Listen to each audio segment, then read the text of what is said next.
जी अस्सलाम वालेकुम and welcome back to another live session. So आज जो हमारा लाइव सेशन होगा that is basically called the bear market strategy, जो कि बेसिकली अभी तक हम बियर मार्केट में नहीं गए। और ये चीज़ को आपको जेब में रखना होगा कि जब भी हमारी मार्केट थोड़ी सी डाउन साइड पे आती है या थोड़ा सा आप कह लें कि करेक्शन ले रही होती है, तो बाय नेचुरली आप कह सकते हो कि हर बंदा जो है वो थोड़ा सा घबराना शुरू हो जाता है। अब यही हुआ था। अगर आप देखें कि पिछले वीक के अंदर दो ऐसे दिन आए थे जब मार्केट बहुत तेजी से नीचे गई। तो मेरा जैसे ही पहले दिन मार्केट नीचे गई तो मैंने लई भाई को कहा कि यार एक वेबिनार करना बनता है इस टाइम पे, कि थोड़ा सा लोगों को समझाया जाए कि ओवरऑल जब मार्केट्स डाउन साइड पे आ रही होती हैं तो आपने ये नहीं करना होता कि घबरा के एकदम से सेलिंग स्टार्ट कर दी, एकदम से आपने सिचुएशन ऐसी आ गई कि आपने कहा कि बस अब निकलो मार्केट से, इसके बाद मार्केट में वापस दोबारा नहीं आना। इस वक्त क्या करना होता है कि आपको थोड़ा सा मार्केट को एनालाइज करना होता है, थोड़ा सा देखना होता है कि फंडामेंटली क्या कोई ऐसी चेंजेस आ रही हैं जो कि आपके बिजनेस को, यानी कि जिन कंपनीज के अंदर आपने इन्वेस्टमेंट की है, क्या उन बिजनेस को हिट आएगी, तो फिर तो मसला है। ठीक है, अगर उन बिजनेसेस को हिट नहीं आएगी तो फिर आपको इतना मसला नहीं है। ठीक है ना। तो ये चीज को थोड़ा सा आप लोगों ने अंडरस्टैंड करना है। चाहे किसी भी मुल्क में कोई भी मसला मसाइल चल रहा हो तो हमें अपने एंड पे हमारे मुल्क के अंदर देखना होता है कि क्या हमारा बिजनेस, हमारा जो भी जिस कंपनी में आपने इन्वेस्टमेंट की हुई है तो कोई इशू तो नहीं है। ठीक है। जैसे कि लेट्स सपोज आप कैसे एग्जांपल लें। ठीक है, जैसे लेट्स सपोज आप कोई फल बेचने वाली आपकी शॉप है। ठीक है।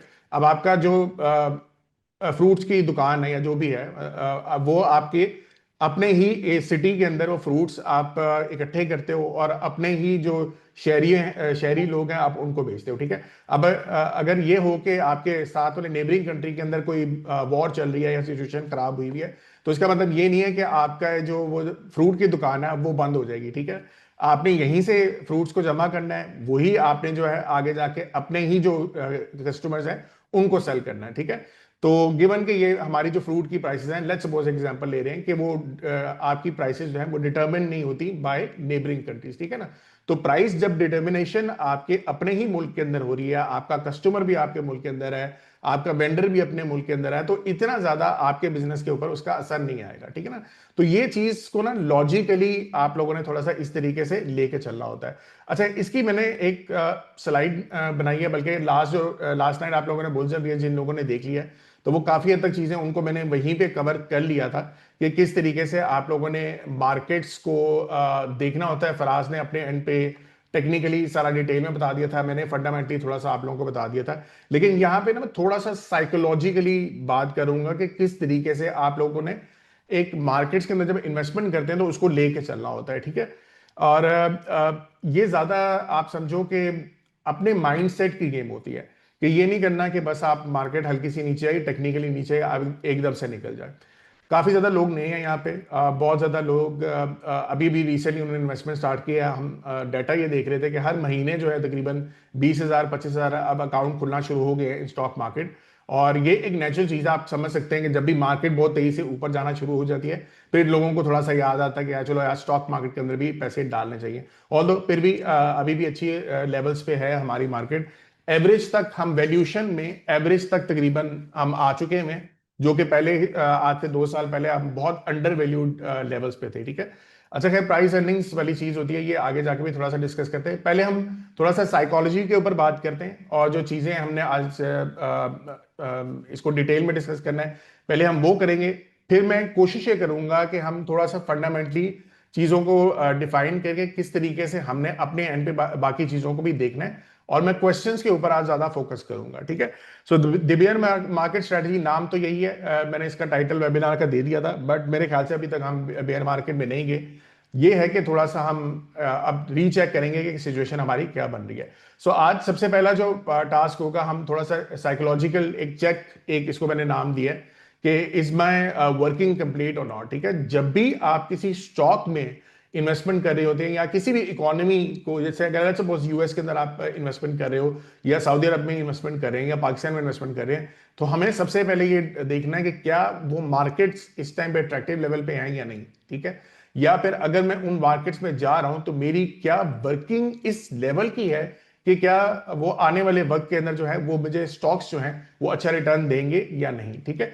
सो ये थोड़ा सा एक साइकोलॉजिकल चेक मैं अपने माइंड में रखता हूं और ये थोड़ा सा मैं जो मेरा कोर्स भी है इन्वेस्टमेंट मास्टरी, जिन लोगों ने मेरा कोर्स यहाँ पे लिया हुआ है उनको भी पता है कि मैं किस तरीके से जो डिजाइनिंग मैंने उसकी कोर्स की हुई है। तो हम एक टी शर्ट कंपनी अपनी चलाते होते हैं। एक स्टार्टअप के तौर पे मैंने बिजनेस एक्सप्लेन किया हुआ है कि अगर आप लेट्स सपोज कोई बिजनेस स्टार्ट करना चाह रहे हो या टी शर्ट कंपनी स्टार्ट करते हैं, तो उसमें आपने बिजनेस में क्या क्या अच्छे एलिमेंट्स देखने होते हैं, ठीक है। तो वो वही चीज आज हम यहाँ पे भी देखेंगे। Second thing is macro economy हम डिस्कस करेंगे, द 6 फैक्टर्स। इसके ये आप लोगों ने बहुत ज्यादा फोकस करना है कि हमारे जो किसी भी इकोनॉमी के अंदर जो 6 फैक्टर्स ये वाले होते हैं, ये अगर हमारे बहुत अच्छे जा रहे हैं फिर तो हमारी इकोनॉमी के अंदर अभी फिलहाल मसला नहीं है, ठीक है। लेकिन अगर इसमें डेविएशन आ जाए, यानी कि इसमें मसला आ जाए, फिर हमें थोड़ा सा ये देखना होता है कि क्या हमारे स्टॉक्स के ऊपर इसकी ये ज्यादा असर करेंगे या नहीं करेंगे, ठीक है। तो ये 6 फैक्टर्स रिविजिट करेंगे। फिर कुछ मैक्रो इकोनॉमिक डेवलपमेंट्स, मैं बुल्स एंड बियर्स में भी पिछले 1-1.5 महीने से मैंने जो चीजें बताई हुई थी वो भी मैंने इकट्ठी की हैं। जो पॉजिटिव्स हैं और जो नेगेटिव्स हैं दोनों मैंने इकट्ठी की हैं, कि आप लोगों को थोड़ा सा ये बताएं कि इस टाइम पे हमारे मुल्क के अंदर जो है क्या क्या डेवलपमेंट चल रही है, ठीक है। फिर सेक्टर रिसर्च थोड़ी सी, खैर इसको थोड़ा सा ओवरव्यू ऊपर से देखेंगे। और स्टॉक सिलेक्शन जो मैंने लास्ट टाइम आप लोगों को जो 2026 का जो वेबिनार मैंने किया था वो मैंने यहाँ पे सिलेक्शन की हुई थी। अच्छा खैर ये मेरे एंड से ये हुआ है कि मेरी टीम ने जो है ना उसी वेबसाइट जो प्रेजेंटेशन थी उसी के ऊपर ये वाली प्रेजेंटेशन बना दी है।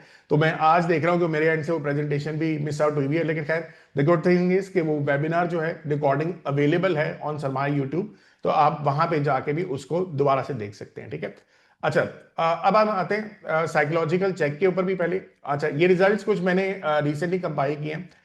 अच्छा नैस्डैक न्यूयॉर्क स्टॉक एक्सचेंज अभी रिसेंटली जो है, ये ना कीजिएगा, ये बैकएंड से यार काफी इस तरह डिस्टर्ब होते हैं सारे, ठीक है। अच्छा ये न्यूयॉर्क स्टॉक एक्सचेंज और जो आपका नैस्डैक है, इसके ऊपर मैंने आज से 3 महीने पहले, आपको याद होगा 14 नवंबर को मैंने सेशन किया था। 31 अक्टूबर वॉज द फर्स्ट डे जब मैंने कहा था कि आपकी क्रिसमस रैली जो है वो आएगी, ठीक है। क्रिसमस रैली आप इंडेक्स वाइज देखोगे तो वो रैली नहीं आई, ठीक है। ये चीज ध्यान में रखेंगे कि इंडेक्स, बहुत ज्यादा लोग इंडेक्स को देख के कहते हैं कि जी मार्केट नहीं परफॉर्म करी। हमेशा कोशिश ये करनी होती है कि आप अपने स्टॉक्स को देखो, आप ये एनालाइज करो कि उस टाइम दुनिया के अंदर क्या चल रहा है और हमारे जो स्टॉक्स हैं उनके ऊपर क्या असर आएगा। अगेन मैं बार बार ये रिपीट 3-4 दफा बात की है कि हमारे बिजनेस के, हमारे स्टॉक्स के ऊपर क्या असर आएगा। ये जो रिजल्ट्स हैं आप देख रहे हो कि न्यूयॉर्क स्टॉक एक्सचेंज जो है वो तकरीबन 1.6% ड्यूरिंग दिस 3 मंथ्स इसने परफॉर्म किया। ये 19 फेब तक मैंने इसके रिजल्ट्स निकाले हुए हैं। जो हमारा पोर्टफोलियो था जिससे मैं टॉप 10% निकालता होता हूँ कि जो मेरे पास टॉप 10 कंपनीज आ रही हैं, वो उन्होंने कैसा परफॉर्म किया है, टॉप 10% है ये, ठीक है।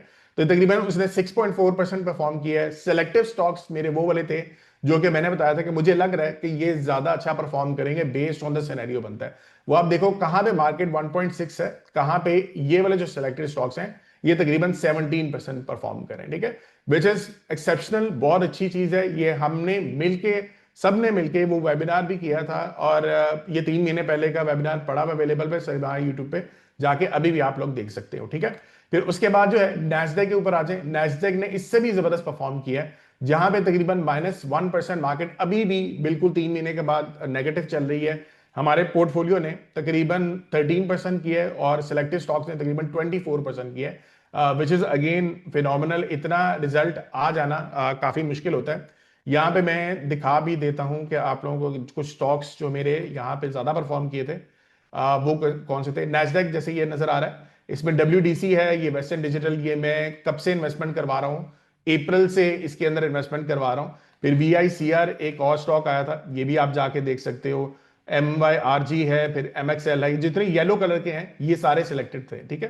तो ये अगेन इसको आप जाके दोबारा से भी देख सकते हैं, ठीक है।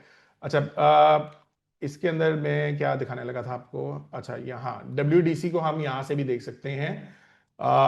पिछले वेडनेसडे जो अप्रैल 2026 था, 2025 सॉरी, वहां से अगर आप देखो तो ये बड़ा जबरदस्त एक स्टॉक परफॉर्म करता आ रहा है। और ये बुल्स एंड बियर्स के ऊपर मुझे याद है जब मार्केट बिल्कुल नीचे गिरी हुई थी, टैरिफ लगे हुए थे, तब भी मैंने कुछ स्टॉक्स बताए थे जिसमें WDC was one of them. 38 का स्टॉक आपका 285 आ गया। अभी तक जिन्होंने उस पॉइंट से अगर इस अमेरिकन स्टॉक मार्केट के अंदर इन्वेस्टमेंट की, तो ये अगेन अप्रैल 2025 का जो हमने वेबिनार किया था, उसके बाद किसी ने इन्वेस्टमेंट किया तो आप इतने पैसे बना चुके होते, ये नहीं कि 4x 5x आपका आराम से हो चुका था। ये तकरीबन माइक्रोन टेक्नोलॉजी 78 80 भी था, ये 7x की तकरीबन परफॉर्मेंस है। तो आप लोग देख लो कि अभी तक ये भी बहुत जबरदस्त ऊपर जा रहा है, ठीक है।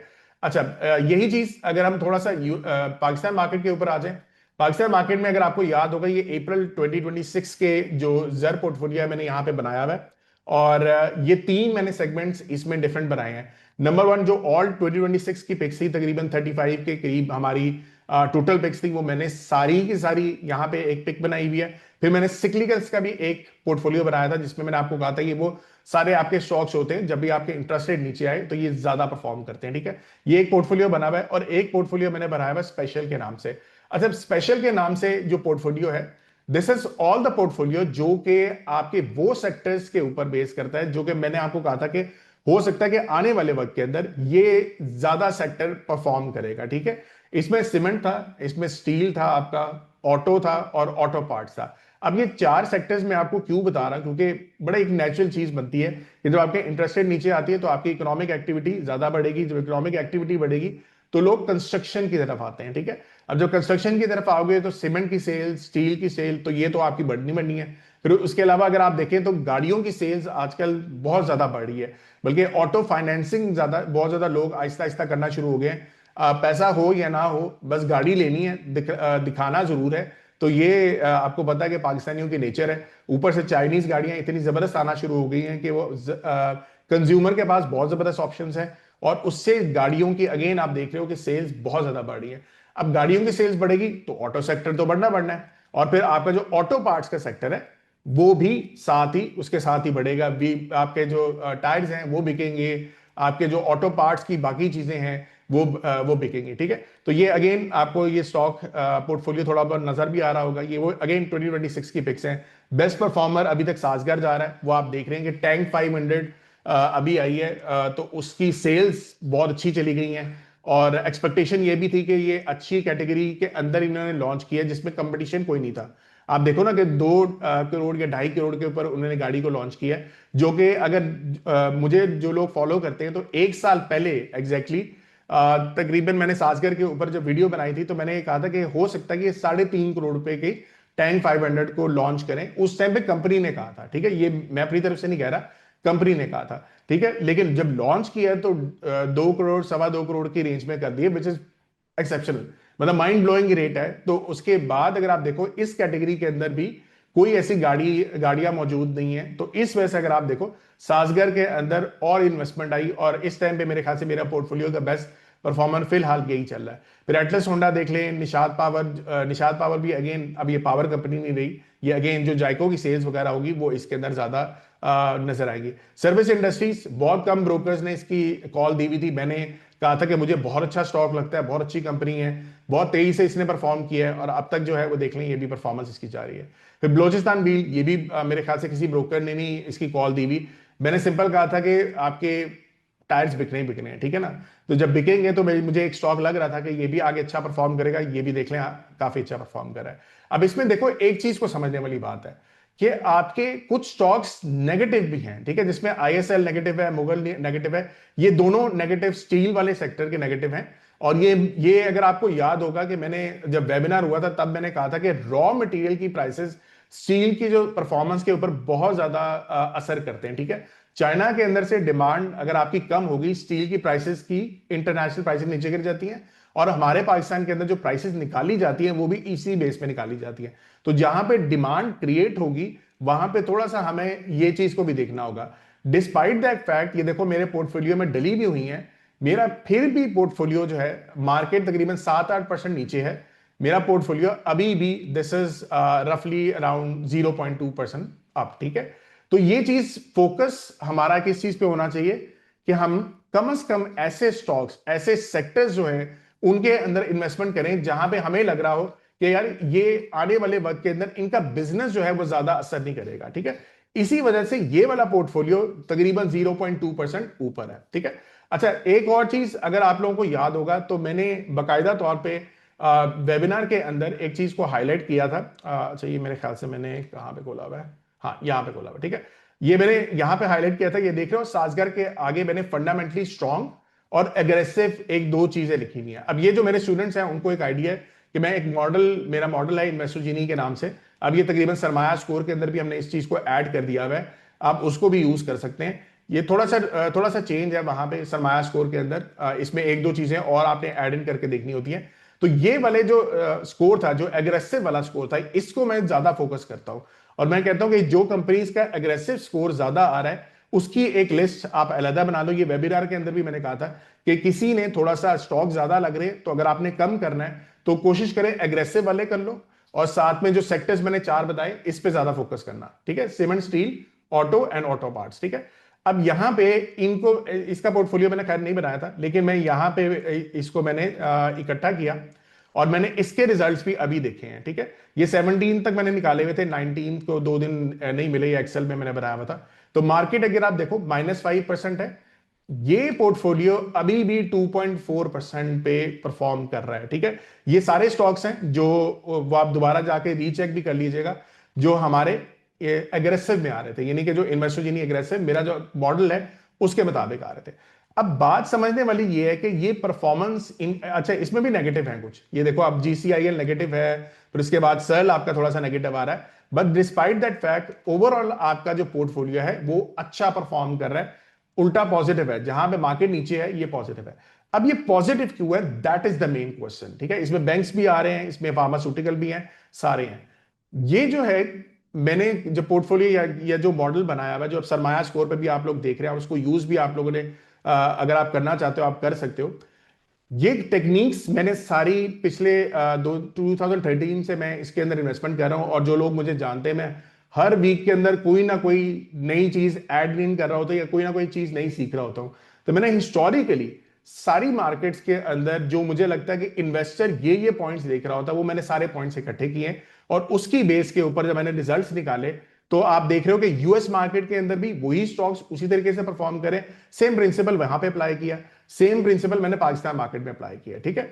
तो ये आप देख रहे हो कि कितनी जबरदस्त परफॉर्मेंसेस हो रही होती है, ठीक है। तो ये टेक्निक्स छोटी छोटी होती है, ये चीज सीखनी होती है, और ये मैंने बार बार बुल्स एंड बियर्स में भी इसको डिस्कस किया हुआ है कि किस तरीके से आप ये चीजों को देख सकते हो। खैर अब तो हमने इसको पब्लिक कर लिया, सरमाया का जो स्कोर आ रहा है वो भी सेम इसी चीज के ऊपर है, ठीक है। चले वापस आते हैं टुवर्ड्स प्रेजेंटेशन, और हम साइकोलॉजी को अब थोड़ा सा हम डिस्कस करते हैं। अच्छा, अब साइकोलॉजी के ऊपर हमने किस तरीके से एक मार्केट को देखना होता है। अभी मैंने आप लोगों को दिखाया कि बेसिकली कुछ पोर्टफोलियो के अंदर मेरे कुछ स्टॉक्स नेगेटिव भी हैं, कुछ स्टॉक्स जो पॉजिटिव है।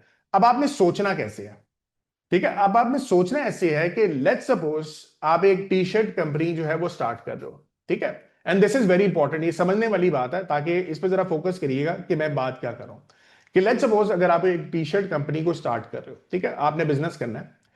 अब आपको ये सोचना होगा कि मेरी जो टी शर्ट्स हैं जो मैं बना के सेल करूंगा, ये ज्यादा से ज्यादा बिकनी चाहिए, ठीक है। तो यहां पे मैंने एक रैंडम चैट जीपीटी, बड़ा लेवल का हो चुका है, ये चैट जीपीटी ने डिजाइन करके दिया मुझे। सो आप देख रहे हो कि इसमें डिजाइनिंग डिफरेंट डिफरेंट कैटेगरी की यहां पे बनी हुई आ रही है, ठीक है।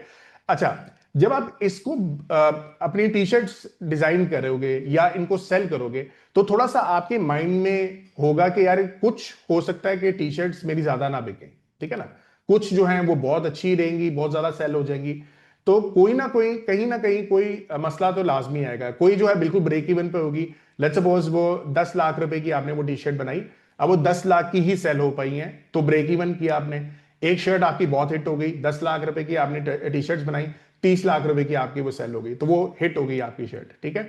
और कुछ शर्ट्स ऐसी होंगी जो 10 लाख रुपए की आपने बनाई, लेकिन वो 5-6 लाख रुपए की सिर्फ बिकी, ठीक है।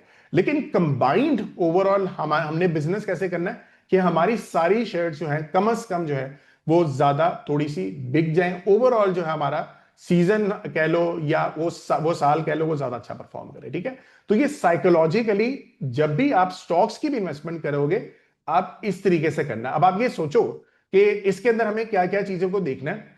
नंबर वन, लेट्स सपोज इसके अंदर हमें क्वालिटी के ऊपर बहुत ज्यादा कॉम्प्रोमाइज करना पड़ेगा, क्वालिटी बहुत अच्छी रखनी है। अब आप ये सोचो कि बिजनेस वाइज जब आप देख रहे हैं तो क्या क्या चीजें आपने देखनी है, ठीक है। सेकंड, प्रिसाइज कटिंग, कटिंग अच्छी ना हो तो मैं तो अपने एंड पे छोड़ देता हूं, क्योंकि जब तक मेरी शर्ट्स मुझे अच्छे तरीके से मैं पहन के देख ना लूं, तो वो एक आइडिया होता है ना कि जब थोड़ा सा आप एज में ज्यादा चले जाओ, एक टमी भी निकल आती है, यार ये शर्ट्स में ज्यादा दिख तो नहीं रहा, तो उस तरह से फिर वो बंदा शर्ट्स को भी छोड़ देता है, ठीक है ना। तो ये कटिंग प्रिसाइज होनी चाहिए। फिर उसके बाद अगर आप देखो परफेक्ट फिट होनी चाहिए, ये भी आपको पता है। फिर उसके बाद स्टिचिंग स्टिचिंग बिल्कुल सही होनी चाहिए, हल्का सा धागा निकला हो तो आप कहोगे यार भाई ये क्या कर रहे हो, ठीक है ना। तो ये चीज आपको ये भी समझनी चाहिए। ड्यूरेबिलिटी अच्छी होनी चाहिए। फिर नेक्स्ट, कंफर्ट आपका अच्छा होना चाहिए। डिजाइन डिटेल, यानी कि डिजाइन अच्छा होगा तभी हम बस उसको पसंद करेंगे। कलर कंसिस्टेंसी, ठीक है, ये कलर आपका बेहतरीन होना चाहिए। सॉफ्टनेस होनी चाहिए। फिर उसके बाद ब्रांडिंग के ऊपर जब हम बात करते हैं, ठीक है, तो ये सारे पॉइंट्स बताने का क्या मकसद है कि जब आप एक टी शर्ट लेने जा रहे हो तो ये सारे पॉइंट्स आप जब होंगे तभी आप एक टी शर्ट लेते हो। तो ये तो कंज्यूमर पॉइंट ऑफ व्यू से हो गया ना। लेकिन जब आप सेल कर रहे हो, ये नहीं कि आप ये कारोबार कर रहे हैं, तो हमें ये सारी चीजें पॉइंट्स अपने जेहन में रखनी है कि यार हमारा क्लाइंट जो है ना ये भी चीज देख रहा होगा, और जब तक उसको ये सारी चीजें नहीं मिलेगी तो हमारी सेल नहीं होगी। ऐसा ही है ना। और जब एक नंबर वन ये सेल का हमने सारी चीजें अपने मेहनत कर ली, सारे ये पॉइंट्स लिख लिए और ये सब चीजें अप्लाई की, उसके बाद जो रिजल्ट्स है उस उसका हमें नहीं पता। रिजल्ट्स हमें ये पता है कि कुछ शर्ट्स हमारी ज्यादा बिकेंगी, कुछ नहीं बिकेंगी, ठीक है। ये कॉन्सेप्ट, अब ये मैंने ज्यादा डिटेल में आपको क्यों बताया कि जब भी आप कभी स्टॉक्स सिलेक्शन कर रहे हो ना कि यार 10 स्टॉक्स लेने हैं या मैंने 15 स्टॉक्स लेने हैं अपने पोर्टफोलियो में, उसमें से कुछ नेगेटिव जाएंगे, ठीक है। ये नहीं करना कि जब एक नेगेटिव चला गया उसको फौरी तौर पे बेचना शुरू कर दिया, कल पता लगे आपने सेल किया वो ऊपर चला गया, ठीक है। बहुत ज्यादा लोग, मुझे याद है कि मेरे अगेन कोर्स में भी थे, साजगर कुछ अरसा नहीं परफॉर्म कर रहा था, ठीक है। मैंने बड़ा क्लियरली कहा यार देखो, गाड़ियां वो लेके आ रहे हैं, चाइनीज गाड़ियां लेके आ रहे हैं, जो गाड़ियां नजर आ रही हैं सड़कों के ऊपर, क्या आपको नजर आ रहा है कि हेवल ज्यादा बिक रही है, H6 ज्यादा नजर आ रही है, हेवल जूलियन जो है क्या मार्केट में ज्यादा नजर आ रही है कि नहीं। तो जब आपको सड़कों पे नजर आ रही है और उसके जो नंबर्स हैं, पामा जो वेबसाइट होती है इनकी, जो ऑटो की गाड़ियां का नंबर शो करती है, वो भी नंबर्स अगर आपको इंक्रीज नजर आ रहे हैं, तो फिर किस बेस के ऊपर आप मुझे कह रहे हो कि साजगर के ऊपर मैंने इन्वेस्टमेंट नहीं करनी, ठीक है। इस बेस पे कि एक महीने या 2 महीने वो फ्लैट हो गया, ये सोचो कि आगे जो है वो क्या प्लान कर रहा है। क्या वो गाड़ियां नहीं अनाउंस कर रहा है, और ये 1 साल से अनाउंसमेंट उसने की भी थी कि मैं टैंक 500 लेके आऊंगा, ओरा के जो मॉडल है वो लेके आऊंगा। तो जब मॉडल्स वो लेके आएगा तो हमें घबराने की क्या जरूरत है, ठीक है ना। तो पॉइंट्स क्या है, वही चीज के गाड़ियां तो वो लेके आ रहा है, ठीक है, लेकिन गाड़ियों की सेलिंग उतनी होगी या नहीं होगी वो तो बाद में कंफर्मेशन होगी ना। लेकिन हमने अपने एंड पे तो वर्किंग करनी है, तो लिहाजा ये स्टॉक्स को देखने का क्राइटेरिया भी आपका माइंड में ऐसे होना चाहिए, ठीक है ना। अच्छा, अब चलते हैं हमारे जो 6 फैक्टर्स हैं। और अब ये चीजें हमने डिफाइन कर ली कि पहले सारी चीजें हमने साइकोलॉजिकल चेक रखा कि क्या हमारे स्टॉक्स जो हैं हमने जो सिलेक्शन की है क्या वो इकोनॉमी की बेस के ऊपर है। बिल्कुल, अगर इकोनॉमी ठीक चल रही है तो हम स्टॉक्स में इन्वेस्टमेंट करेंगे। अगर नहीं करें, हालात बुरे हैं और आपको लग रहा है स्टॉक मार्केट ज्यादा अट्रैक्टिव नहीं लेगी, तो हम कौन कौन से फैक्टर्स ऐसे हैं कि स्टॉक मार्केट से पैसा निकाल के गोल्ड सिल्वर में ले जाएं या फिक्स इनकम में ले जाएं, तो वो किस किस तरीके से देखना है।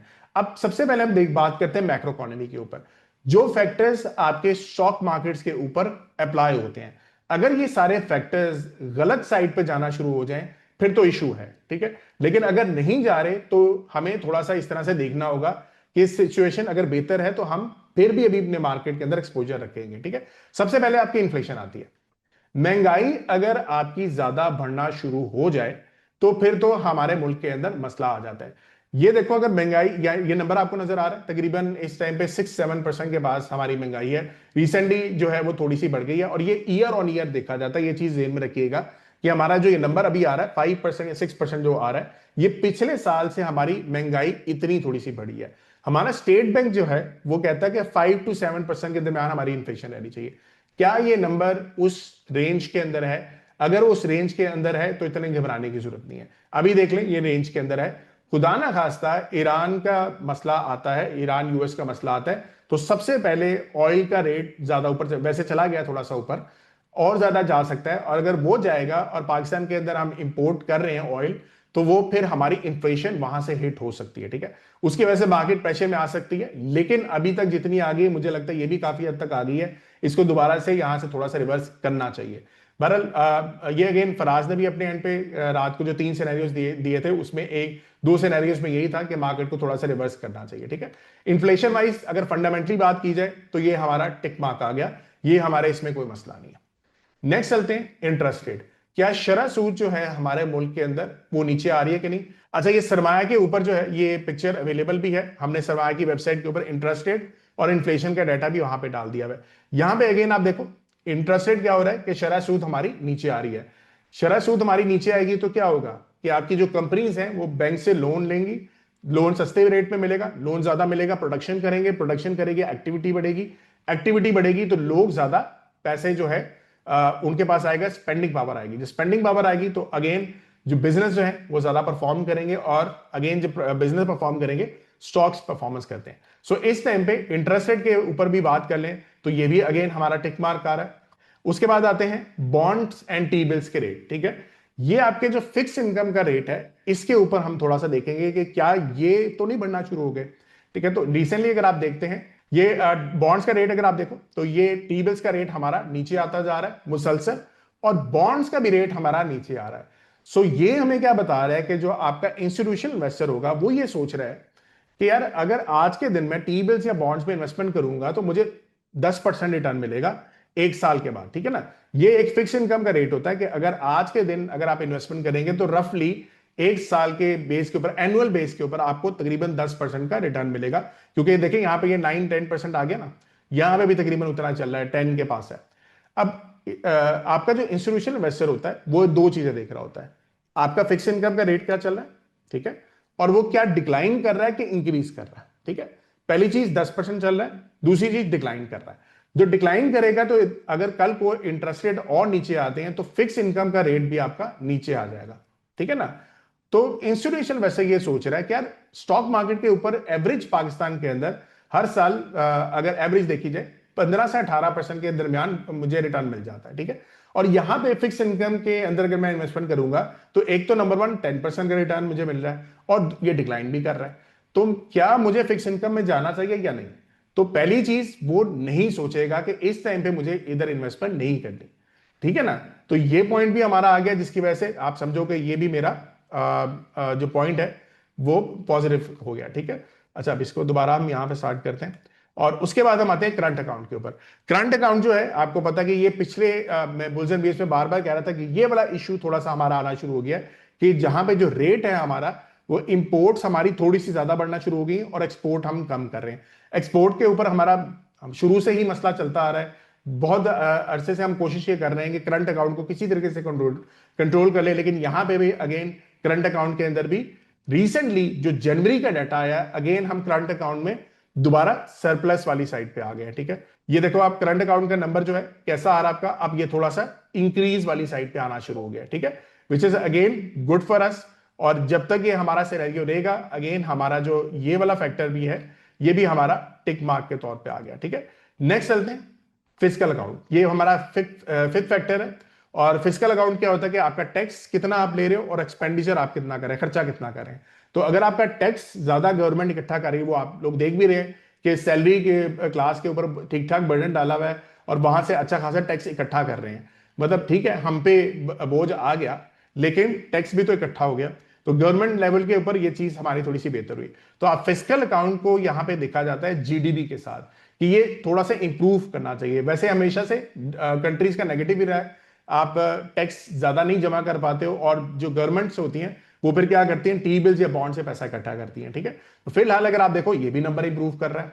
ठीक है ना, और जब ये नंबर इंप्रूव कर रहा है तो this is again tick mark. 5 अभी तक फैक्टर्स हमारे सारे के सारे टिक मार्क्स आ रहे हैं इन आवर इकोनॉमी। ठीक है, नेक्स्ट जो है हमारा फैक्टर है LSM and GDP, large scale manufacturing index. ये आपका वो इंडेक्स होता है जो बड़े बड़े मैन्युफैक्चरर्स जो होते हैं वो क्या नंबर इनका इंक्रीज कर रहा है या डिक्रीज कर रहा है, यानी मैन्युफैक्चरर्स क्या कह रहे हैं कि भाई हमारे हालात बुरे हैं कि अच्छे हैं।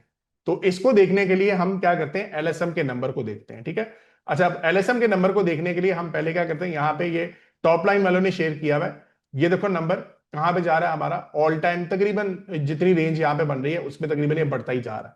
ठीक है, तो एलएसएम हमें कुछ और कहानी बता रहा है, मार्केट जो है वो नीचे आ रही है लेकिन एलएसएम जो है हमें कह रहा है कि मैन्युफैक्चरिंग इंडेक्स जो है फिलहाल हमारा ठीक जा रहा है। ठीक है, तो जब तक ये ठीक जा रहा है तो इसका मतलब है मैन्युफैक्चरर्स जो है अभी तक अपने बिजनेस से खुश हैं। ठीक है, फिर उसके बाद आ जाते हैं जीडीपी कि हमारी इकोनॉमी जो है वो कैसी जा रही है, वो भी हमारी तकरीबन 4% के round about GDP quarter on quarter ये मैंने पिक्चर ली हुई है, ये भी हमारा बढ़ता जा रहा है। तो ये भी हमारा सिनेरियो अच्छा हुआ और आईएमएफ भी ये कह रहा है कि अगले साल भी आप थोड़ा सा अच्छा परफॉर्म कर लोगे। वैसे नंबर कम है 3.5 के पास, मेरे ख्याल से 4% के पास इसका प्रोजेक्शन है, इससे ज्यादा होनी चाहिए और हमें मेहनत करनी चाहिए कि ज्यादा से ज्यादा हम इसका रिटर्न बनाएं। ठीक है, तो ये भी फैक्टर्स अगर आप देखें तो एलएसएम जीडीपी सबके सब हमारे बेहतरीन चले हैं। तो 6 फैक्टर्स जितने भी अभी तक आप लोगों ने इकोनॉमी के पढ़े हैं, सारे के सारे फैक्टर्स हमारे हक में जा रहे हैं। ठीक है, तो विच मींस के स्टॉक मार्केट फ्रेंडली एनवायरनमेंट अभी भी आप लोगों का है। फिर उसके बाद आ जाते हैं हम अपनी डेवलपमेंट्स, जो मैंने बुल्स एंड बियर्स के अंदर पिछले 1 महीने के अंदर जो मेजर मेजर थी वो सारी मैंने इकट्ठी की हैं। अब वन बाय वन में यहां पे पढ़ रहा हूं ताकि हम थोड़ा सा ये अंडरस्टैंड करें कि क्या हमारे सेक्टर्स के ऊपर तो मसला नहीं आ रहा, कि वहां पे इशू तो नहीं आ रहा। तो नंबर वन यहां पे गेन आप देखो, सबसे पहला automobile search 46%, signalling stock demand recovery. तो क्या सिनेरियो चल रहा है कि ऑटो के आपकी सेल्स अच्छी जा रही है, और जब सेल्स अच्छी जा रही है तो सिनेरियो हमारा बेहतर रहेगा। PM proposes uniform gas tariff for fertiliser sector. ये अब आप देखो फर्टिलाइजर सेक्टर के अंदर भी रिसेंटली अगर आप देखें एफएफसी, वैसे तो एफएफसी का रिजल्ट थोड़ा सा बुरा है जिसकी वजह से थोड़ा सा नीचे आ गया। वैसे मैंने आपको दिखाया कि इन्वेस्टर्स इन्हीं मॉडल में नहीं है मेरे, लेकिन टॉप 2026 के अंदर मैंने इसकी पिक आप लोगों को दे दी थी। और ये खास तौर पे बताया था कि हो सकता है कि fertiliser sector, oil and gas का सेक्टर शायद मार्केट को इस साल बीट ना कर पाए। ये मैंने बड़ा क्लियरली कहा था कि बीट शायद ना कर पाए, लेकिन एफएफसी एक ऐसा स्टॉक है जो स्टेबल है। ठीक है, उसके पास हर चीज, हर किस्म का बिजनेस के अंदर उन्होंने एक्सपोजर लिया हुआ है, और उसमें मार्केट शेयर भी उनके पास अच्छा खासा है। ठीक है ना, तो आप देख रहे हो कि वो भी बेहतर हो गया। ऊपर से जो गैस इनको अच्छे रेट पे मिल रही थी, पीएम ने, अगेन प्राइम मिनिस्टर ने उसको कहा कि आप इसको जो रेट है इसको बरकरार रखेंगे। ठीक है, इससे क्या होता है कि आपके जो फार्मर्स हैं उनको बेहतर रिजल्ट, अच्छे रेट के ऊपर गैस भी मिलती है, और वो कंपनीज प्रॉफिट भी बना रही होती है। ठीक है, तो ये भी अच्छा चल रहा है साइन। ये अच्छा है कि बुरा है? अच्छा चल रहा है ना। Next, Pakistan eyes defence pact with Bangladesh, JF 17 jet sales, Pakistan nears 1.5 billion arms and jet supply deal with Sudan. खैर ये आप देख रहे हो कि आर्मी का बहुत जबरदस्त रोल रहा है। जब से वो पाकिस्तान इंडिया का क्लैश हुआ है उसके बाद पाकिस्तान जो है इंटरनेशनल लेवल के ऊपर उसकी आप कह लें कि अच्छी खासा स्टेटस जो है वो बढ़ गया है, और ऊपर से ऑर्डर्स भी आना शुरू हो गए हैं कि आप JF-17 भी दें, हमें आर्म्स भी दें। तो which is a good thing कि अच्छा खासा जब आप ये भी करोगे तो पैसा कहां पे आएगा? मुल्क के अंदर आएगा। ठीक है ना, तो ये भी एक अच्छा सिनेरियो हो गया। फिर उसके बाद देखो एलएसएम, ये भी ग्रो कर रहा है, जो हमने भी बात की। रियल इफेक्टिव एक्सचेंज रेट, ये आपका तकरीबन वो रेट होता है जो कि आपका डॉलर पीकेआर के अंदर देखा जाता है। ये रेट जितना जितना बढ़ता रहे, 110 हो जाए, 115 हो जाए, तो इसका मतलब है कि पाकिस्तानी रुपी गिर सकता है। ठीक है, लेकिन ये रेट मैंने अपने कोर्स में भी बताया था कि अगर ये 85 या 115 के दरमियान में है तो मैं इसको थोड़ा सा नॉर्मल टाइप समझता हूं। जब ये बहुत ज्यादा एक्सटेंड हो जाए और पॉलिसी शिफ्ट हो, फिर मसला है। अभी तक पॉलिसी शिफ्ट नहीं हुई और ये नंबर अभी भी ठीक है। ठीक है, सो मेरे ख्याल से पाकिस्तानी रुपये के ऊपर अभी कोई इतना मसला नहीं है। दूसरे एंड पे अगर आप देखो इंटरनेशनल लेवल के अंदर डॉलर जो है वो काफी हद तक कम हो रहा है। ठीक है ना, डॉलर के अंदर जो है इंटरेस्ट रेट जब कम होंगे तो वो थोड़ा सा डिक्लाइन वाली साइड पे भी जाएगा। North Pakistan cement prices search sharply, वो आप देख रहे हैं कि अब नॉर्थ के अंदर जो है आपकी सेल्स जो है वो काफी ज्यादा बढ़ना शुरू हो गई हैं, which is good for us. Bank deposits increase कर रहे हैं। State bank holds policy rate, आपके इंटरेस्ट रेट उसको भी कायम रखा है उन्होंने। Pakistan targets 10 billion minerals deal with China. तो ये अगेन मिनरल्स के अंदर आप देख रहे हो काफी ठीक ठाक काम हो रहा है। इसी वजह से थोड़ा सा आपको पता है कि जब भी कोई अच्छा काम होने लगता है पाकिस्तान के अंदर तो बलोचिस्तान के अंदर क्लैशेस स्टार्ट हो जाते हैं। ठीक है ना, तो ये आप थोड़ा सा आपको भी समझना चाहिए कि क्यों हो रहा है। अब पाकिस्तानी अंदर तो नहीं करवा रहे, आपको समझ सकते हैं कि कोई और पीछे बैक एंड पे इसके लगा हुआ है जिसकी वजह से हम थोड़ा सा डिस्टेबलाइज करने की कोशिश कर रहे होते हैं। ठीक है, तो ये इट्स अ गुड थिंग कि मिनरल्स के अंदर हमारे पास अपॉर्चुनिटी है, और हालात इंशाल्लाह अच्छे रहेंगे तो फिर ये भी सिनेरियो हमारा बेहतर रह सकता है। ठीक है, अब ये कह तो नहीं सकते कि कल को क्या होगा, but again this is one more thing जो हमें कंसिडर करना है। वैल्यू एडेड टेक्सटाइल सेगमेंट बेहतरीन चल रहा है। फॉरेन डायरेक्ट इन्वेस्टमेंट जो है ये आपकी तकरीबन फाइनेंस डिवीजन के अंदर ये भी डायरेक्ट इन्वेस्टमेंट थोड़ी सी नीचे आई है, लेकिन रिसेंटली अगर आप पिछले 6 महीने के अंदर देखें तो दिस इज पॉजिटिव, ये नेगेटिव वाली साइड पे होना चाहिए था। ठीक है, एफबीआर टैक्स कलेक्शन ये बढ़ी है। सीपीआई आपकी थोड़ी सी नीचे आई। ठीक है, जनवरी एक्सपोर्ट्स आपकी बढ़ गई हैं। फिर आपकी एक्सपोर्ट रेमिटेंसेज जो हैं ये भी बेहतरीन आ रही हैं। अच्छा, ये बहुत जबरदस्त काम हुआ है। एक्सपोर्ट रीफाइनेंस स्कीम जो है अब आपकी 4.5% के ऊपर गवर्नमेंट ने कम कर दिया है, which is a good thing कि अब आपको जो इंटरेस्ट रेट है जो कंपनीज एक्सपोर्ट करती हैं उनको निस्बतन अच्छे रेट के ऊपर अब अवेलेबल होगा। तो हमारी जो कंपनीज है वो थोड़ा कंपीट कर पाएंगी इंडिया के साथ, बांग्लादेश के साथ। ठीक है, तो this is again a very good sign. Oil study as market consider possible US Iran de escalation. Firm dollar ये देख रहे हो कि आप रिसेंटली, वैसे तो ऑयल अभी रिसेंटली ऊपर गया है, लेकिन पिछले 6 महीने के अंदर आपका ऑयल का रेट काफी हद तक नीचे आ रहा था, ठीक है। जनवरी सीमेंट सेल्स अच्छी आ गई, पाकिस्तान मेडिकल एक्सपोर्ट्स ये भी आपके अच्छी आ गई। नेक्स्ट चलते हैं नेगेटिव वाली साइड पे, क्या है कि आपका जो ट्रेड डेफिसिट है यानी कि करंट अकाउंट, ये ज्यादा बढ़ रहा था। तो ये अभी मैंने रिसेंटली कहा जनवरी का जो रिजल्ट है वो आपका अच्छा हो गया, ठीक है। ऑयल रिसेंटली ईरान की सिचुएशन जो कि इस महीने हुई है उसकी वजह से थोड़ा सा ऊपर चला गया। कॉटन जो है ये थोड़ी सी शॉर्टफॉल हुआ था, ये सिनेरियो हमारा थोड़ा सा बुरा हुआ। फिर अगेन आपका ट्रेड गैप, वो ये बात आ गई, current account export to US थोड़ी सी फ्लैट रही है। एफबीआर जो है वो तकरीबन आपका टैक्स जो है वो ज्यादा इकट्ठा नहीं कर पाया, ठीक है। तो ये हो गया। फिर cuts in solar power benefits on the cards, ठीक है। तो ये एक नेगेटिव फैक्टर अभी आ रहा था जो कि अभी गवर्नमेंट ने रिवर्स किया। ये चीज आपको देख रहे थे ना न्यूज में कि सोलर के ऊपर ना हिट आने लगी है, और ये बहुत अरसे से, ये भी चीज ध्यान में रखेंगे, जो हमारा एनर्जी के जो मिनिस्टर थे वो हमारी पॉडकास्ट पे भी आए थे, और वहां पे भी आके उन्होंने बता दिया था कि सोलर के ऊपर जो हम बेनिफिट दे रहे हैं इससे गवर्नमेंट को नुकसान हो रहा है, तो हम इसके ऊपर रिवर्स करेंगे इसको। ये उन्होंने बहुत पहले बात कर दी थी, और अब जाके जब उन्होंने किया है तो वो फिर पीएम ने कहा नहीं भाई थोड़ा सा इसके ऊपर रिलैक्सेशन करो, कि जो एग्जिस्टिंग लोग हैं जिन्होंने सोलर लगाया हुआ है उनके ऊपर इतना लोड अभी ना डालो, ठीक है। फिलहाल के तौर पे ये रिवर्स हुआ है, लेकिन आगे देखा जाएगा कि क्या सिनेरियो बनता है, ठीक है। एंड लास्ट थिंग, जो अफगानिस्तान से अभी आप लोगों को देख रहे हैं, अफगानिस्तान से एक्सपोर्ट हमारी निस्बतन कम हुई है। ये थोड़ा सा हिट आपकी फार्मास्यूटिकल के ऊपर आएगी, हल्की सी हिट आएगी, और कुछ जो सूरत में सीमेंट्स के ऊपर आ सकती है, ठीक है। तो दिस इज अगेन नेगेटिव। अच्छा खैर, अफगानिस्तान के अंदर ये थोड़ा सा हमारा नेगेटिव चल रहा है, ठीक है। तो ये सारे सिनेरियोज आप देख रहे हो कि डेवलपमेंट्स के अंदर जो अगर बिजनेस वाइज बात की जाए तो सारी चीजें हमारी काफी हद तक अच्छी जा रही हैं, ठीक है।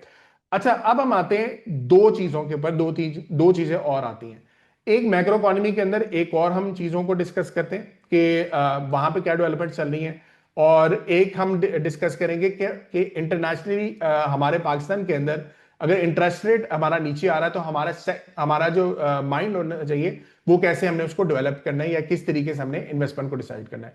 पहली चीज जो है, अगर आप यहां पे आते हैं, और this is again part of my forex वाला कोर्स के जो स्टूडेंट्स हैं उनको ये एक्सेस है। This is called leading economic indicators, ठीक है। लीडिंग इकोनॉमिक इंडिकेटर्स आपके सारे वो इंडिकेटर्स होते हैं जो कि आपको बता रहे होते हैं कि अगर ये नंबर इंक्रीज कर रहा है तो हमारी जो इकोनॉमी है वो काफी हद तक अच्छी रह सकती है, ठीक है। तो ये लीडिंग इकोनॉमिक इंडिकेटर्स आपको नजर आ रहे हैं।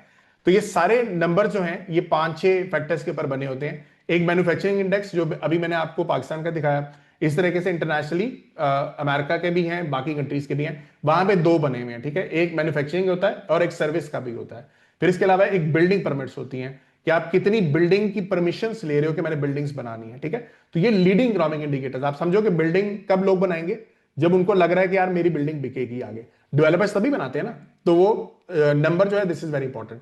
फिर एक सर्वे होता है आपका कि कंज्यूमर क्या कह रहे हैं कि आने वाले वक्त के अंदर आपका कैसा सिनेरियो रहता है, ठीक है। तो ये सारे जो है आपके लीडिंग इकोनॉमिक इंडिकेटर्स जो है ये आपके नंबर्स वाइज अगर देखे जाए तो ये आप देखो, तकरीबन आज से कुछ अरसा पहले ये नंबर 148 के पास था, और ये आहिस्ता आहिस्ता अब ये बढ़ रहा है, ठीक है। 180, 185, 200, बट रिसेंटली 207 हो गए।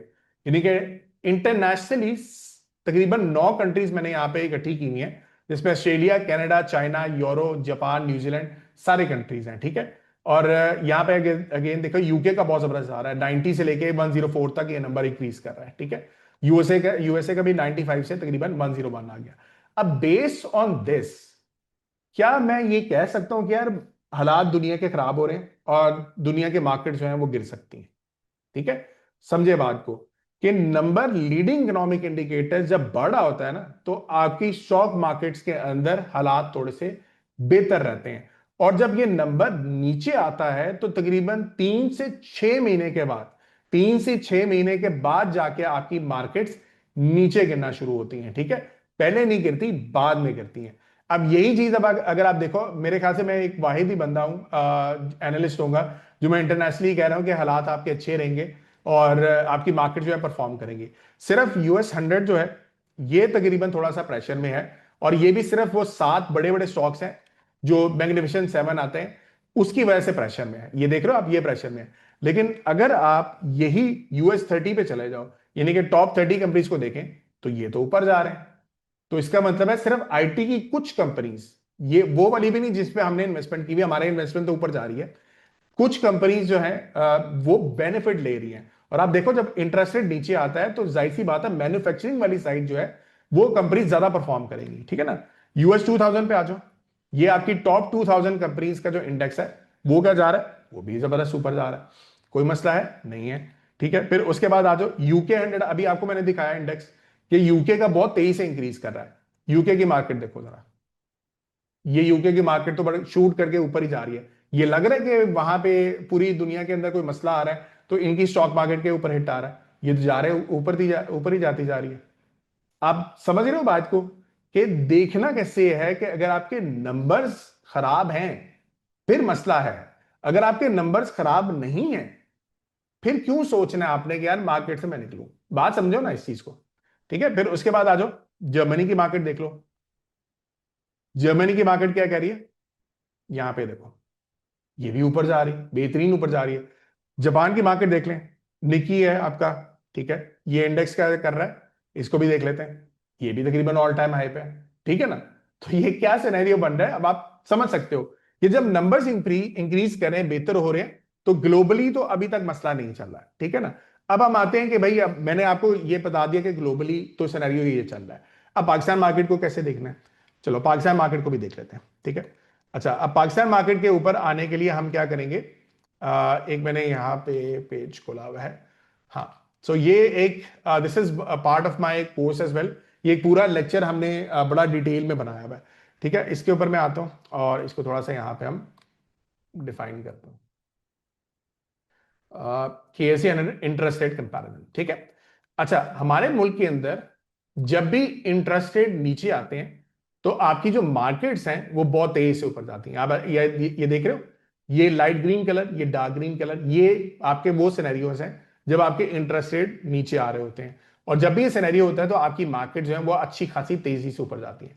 और जब भी आपके इंटरेस्ट रेट ऊपर जा रहे होते हैं, जो कि आपके लेट्स सपोज ये येलो कलर आप देख रहे हैं कि 2021 के अंदर, सितंबर 2021, बाय द वे ये मेरी पहली दफा जो वीडियो आई थी लई भाई के साथ, तो मैंने कहा ये था, पहली वीडियो में कह रहा था कि अगले साल आपकी मार्केट परफॉर्म नहीं करेगी। आप सोचो कि मेरी साइकोलॉजिकली मैं कैसे मार्केट्स को देखता हूं, क्योंकि उस टाइम पे अमेरिका की जो पॉलिसी चल रही थी, डॉलर बड़ी तेजी से ऊपर जाने लगा था, ठीक है। तो मैंने आके बकायदा लाइव कहा था कि ये सिनेरियो जो है ना आपका मार्केट परफॉर्म नहीं करेगी 2022 में, मुझे लग रहा है कि मार्केट प्रेशर में देगी। और आप देखो सितंबर 2021 से ऑनवर्ड्स आपकी मार्केट्स नहीं परफॉर्म की, हमारा येलो कलर और रेड कलर चल रहा था, ठीक है ना। ये आपका इंटरेस्ट रेट का इंक्रीज है, ठीक है ना। और जब आपका नीचे आता है तो आपकी मार्केट ग्रीन कलर में आ जाती है, ये ज्यादा परफॉर्म करती है। यही चीज आप देखो यहां पे भी यही है, ये ग्रीन आया मार्केट ऊपर, येलो रेड आया मार्केट नीचे, यहां पे भी देखो ग्रीन आया रेड आया मार्केट ऊपर, रेड आया मार्केट नीचे।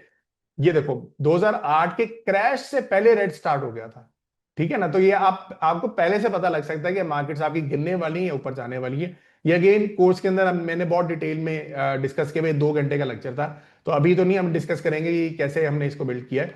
लेकिन एक चीज को अब हम जेल में रखते हैं, इस टाइम कलर क्या चल रहा है, ग्रीन चल रहा है।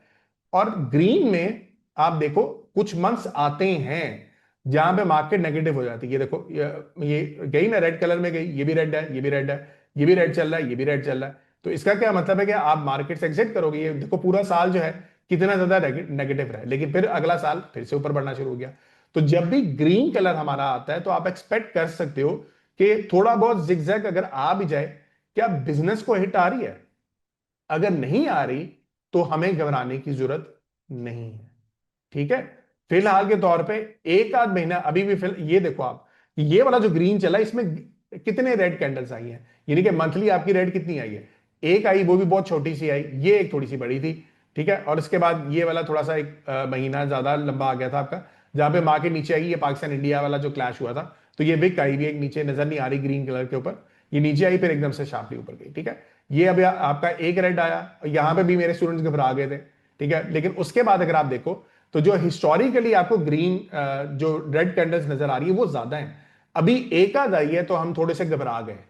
तो पॉइंट समझने वाली बात यह है कि जब हमारे मैक्रो इकोनॉमी के नंबर्स ठीक है, ग्लोबल मैक्रो इकोनॉमी के नंबर ठीक है, ठीक है, आपकी जो स्टॉक मार्केट के नंबर सारे ठीक है, आपके जो सेक्टर्स हैं जो अभी हमने देखे, cement steel auto auto parts वाले, जो मैंने बकायदा के यार मुझे लग रहा है ये ज्यादा बेहतर रहेंगे, ठीक है। अगेन हंच होता है ना आपका, बेसिकली एक अपनी तरफ से आइडिया होता है कि यार बिजनेस इनका शायद ठीक रह सकता है, तो वो देख लो वो भी परफॉर्म कर रहे हैं, उनमें भी कोई मसला नहीं आ रहा। तो जब ये सारे फैक्टर्स आएंगे तो हम कौन से पॉइंट पे आ गए, हम वो वाले पॉइंट पे आ गए जहां पे हमने अपनी जो टी शर्ट्स बनाई थी, हमने सारे फैक्टर्स को देखा और हमने कहा कि हो सकता है कि हमने जो अब ये स्टॉक सिलेक्ट किए ये हमारी जो टी शर्ट्स बनी है ये सारी की सारी इनमें से हो सकता है एक दो पे हिट आ जाए, बट मेजॉरिटी जो हमारा टी शर्ट का जो बिजनेस है वो शायद बेहतर रहेगा। तो ये साइकोलॉजिकली मैं भी जब इन्वेस्टमेंट करता हूं तो मैं ज्यादातर स्क्रीन से हट जाता हूं, मैं देखता ही नहीं हूं, बल्कि अक्सर जब मैं स्टॉक्स खरीद लेता हूं वो डीपली स्टडी करके ही खरीदता हूं, लेकिन बाद में देख भी नहीं रहा होता कि क्या क्या बना उसका, ठीक है ना। बस मुझे पोर्टफोलियो नजर आ रहा है, जैसे जर का नजर आ रहा है कि टोटल ऊपर है, मैं कन्विंस हूं, मैं खुश हूं, ठीक है। तो आप देख रहे हो कि ये जो डिफरेंस है वो कैसे हमें अपने एंड पे देखना होता है, ठीक है। अच्छा, अब हम आते हैं टूवर्ड्स जो स्टॉक्स के अंदर जो हमने सेक्शन बनाया हुआ है उसको हम अपने एंड पे कैसे देख रहे होते हैं, ठीक है। इसकी मैंने स्लाइड नहीं बना पाई, मैं नहीं बना पाया क्योंकि रात को भी मेरे कल भी दो सेशन थे, तो इस वजह से फिर मैंने जो जितनी स्लाइड्स बनी थी वो मैंने की है। पहली चीज आप लोगों ने अपने एंड पे अगर आपने लिखना चाहते हो वो लिख लो।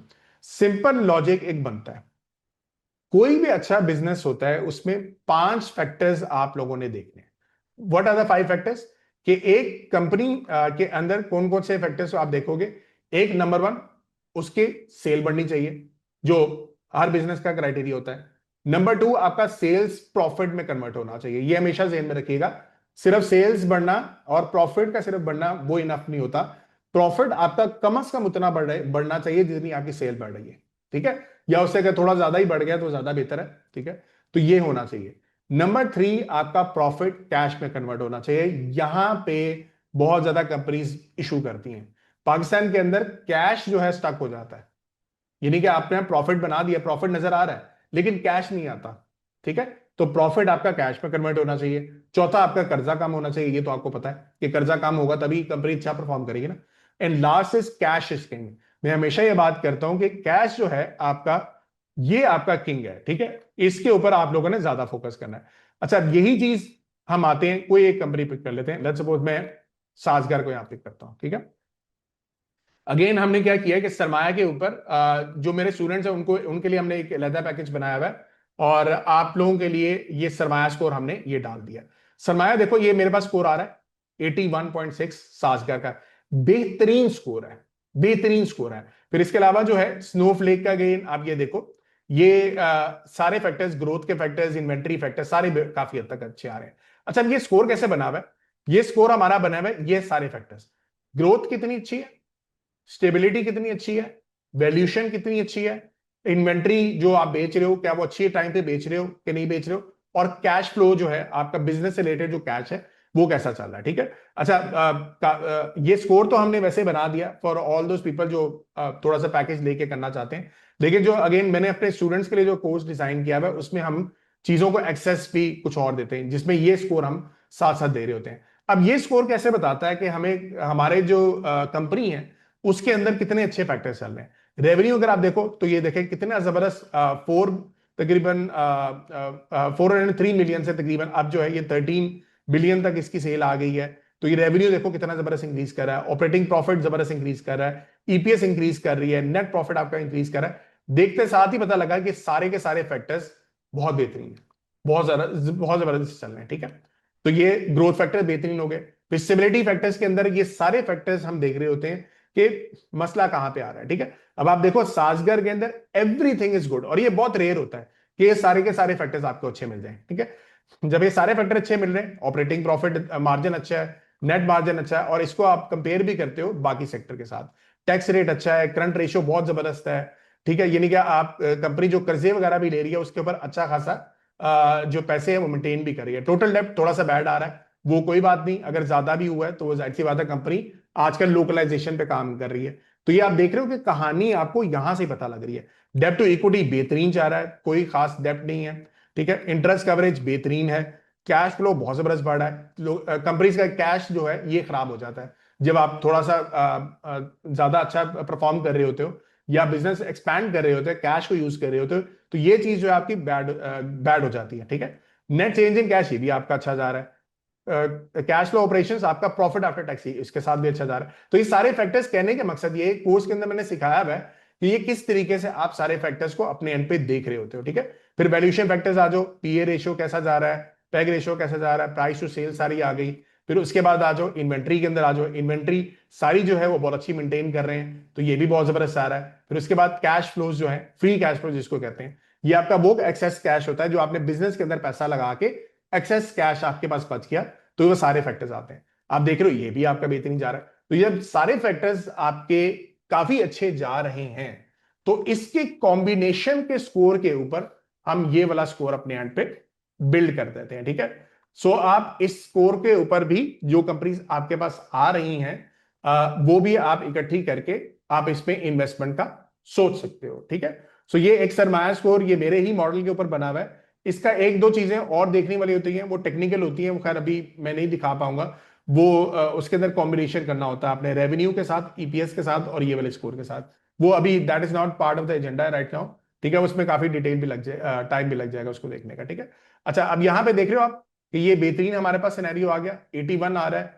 और फिर दूसरी चीज जो इंट्रिंसिक वैल्यू मैंने यहाँ पे लिखी हुई है, ये चीज को ध्यान में रखिएगा। इसके ऊपर बहुत ज्यादा लोग, अगेन आप पाकिस्तानी, आपको आपको पता, क्रिटिसिज्म तो लाजमी करना हमारा काम है।